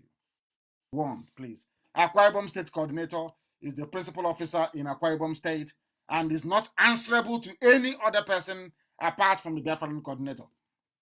There should be no outside interference or meddling because only him is responsible for the growth of Akwa Ibom family. Let me also make it very clear tonight by announcing once again that there is nothing called Aqua Cross. Nothing called Aqua Cross. We have Akwa Ibom family, we have Cross River family. If you're from Cross River State, you go to Cross River and join the family. If you're Akwa Ibom, you go to Akwa Ibom. If you're from Akwa Ibom or Cross River and you're resident or domiciled in Iguacha, you join the Iguacha family. As simple as that. Don't be in Iguacha and fermenting trouble and calling yourselves Aqua Cross. That is rubbish. That group doesn't exist in IPOB. As I said earlier, no group exists inside IPOB. IPOB is one family. There are some power-hungry people that wish to slow us down or the pace of our progress in Akwa Ibom and in Cross River State. Let me warn those people tonight to desist from doing anything that will lead me to announce their name on air for the world to know who they are. Just leave our coordinators alone to do their work. If you want to chip your assistants, you're more than welcome to do so, but do not impede the very wonderful work that they are doing. Do not impede it. We are not like the zoo. I'm also announcing this evening that the office of the Lagos State Coordinator is hereby terminated. It's not, I repeat, there is no longer any office of state coordinator in Lagos. They failed woefully to anticipate the attack on Abulado, and for that, the Lagos State Coordinator of IPOB is hereby removed from his position. The respective senatorial coordinators are now the three principal servants we have in Lagos State, and they will henceforth report to the Biafra Land Coordinator. Lagos State and all family meetings outside Biafra Land and right across West Africa will be audited by our audit team led by Amarachi Ibe. I am instructing every coordinator and finance officer of every unit and every zone within Biafra Land and outside Biafra Land all the way across West Africa to have their books ready for inspection by our audit team led by Amarachi Ibe. Failure to comply will mean instant expulsion. Let me repeat, every country's zone unit across West Africa must, because I said, must be audited. You must be prepared for that. I expect senatorial coordinators in all states, except Lagos, to obey their state coordinator, especially in Abia and in Ebonyi. You must recognize that state coordinators represent me. Every coordinator represents me wherever they are. If you see them, you are seeing me. That is the way it is in every freedom fighting movement all over the world. Ours will not be any different. This movement is led by me. Any coordinator you see standing in front of you is representing me. You must respect them. In Abia, in Ebonyi, across Biafra and across the whole world, you must respect your state and national coordinators. But, however, if you have any issues or complaints you wish to raise, with your relevant superiors, then you're more than welcome to do so. That is why Chike Doziem is there as the head of the Directorate of States that oversees the running of IPOB on a day-to-day basis, is there to deal with any complaints you have. And I'm asking him to please look into Angola and report back to me. Let me know exactly or precisely what is happening in Angola.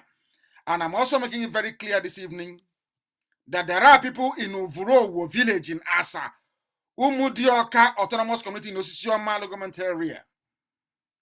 These people, Mr. Oliver, his deputy is Mr. Igwe, and somebody they call Mr. Ike, they should stop with immediate effect in interfering with IPOB activities. I repeat, they must stop with immediate effect. We don't have anything like Bakassi in our land. They have not done anything before in the past. The governors are trying to resurrect them to do their dirty work for them so that the Fulanis can come in. There is nothing like Bakassi in this very village. There is somebody called Eguzoro, Afamefuna, Ihechinyere, and Owele. This is a direct warning to all of you. You must desist immediately. I don't know if you are fathered by Fulani people, that is your business. But we are IPOB, we have come to secure our land and to make sure that we live in peace and harmony going forward to restore Biafra. All this Bakassi nonsense is a relic of the past. It does not stand at this precise moment. It has outlived its usefulness. It is a den for armed robbers to intimidate people, and we will not have that in Biafra land. If you are the leader of any Bakassi anywhere in Biafra land, I give you an order to stand down. If you do not stand down, you'll be dissolved. As simple as that.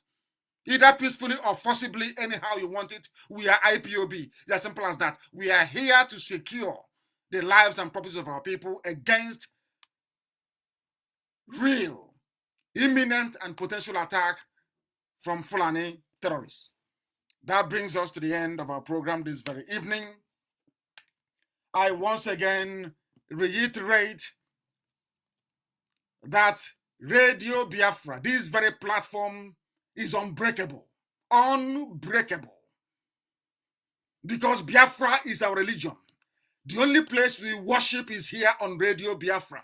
Because Elohim is our God. We have no other God apart from one indivisible God in heaven who will guide, protect, and keep us safe in this very time of coronavirus plague, because I want all of us to see Biafra, that the will of God may be fulfilled in our lives, in our time, to serve his purpose for Africa, now and forevermore. He said, from here, it is good evening.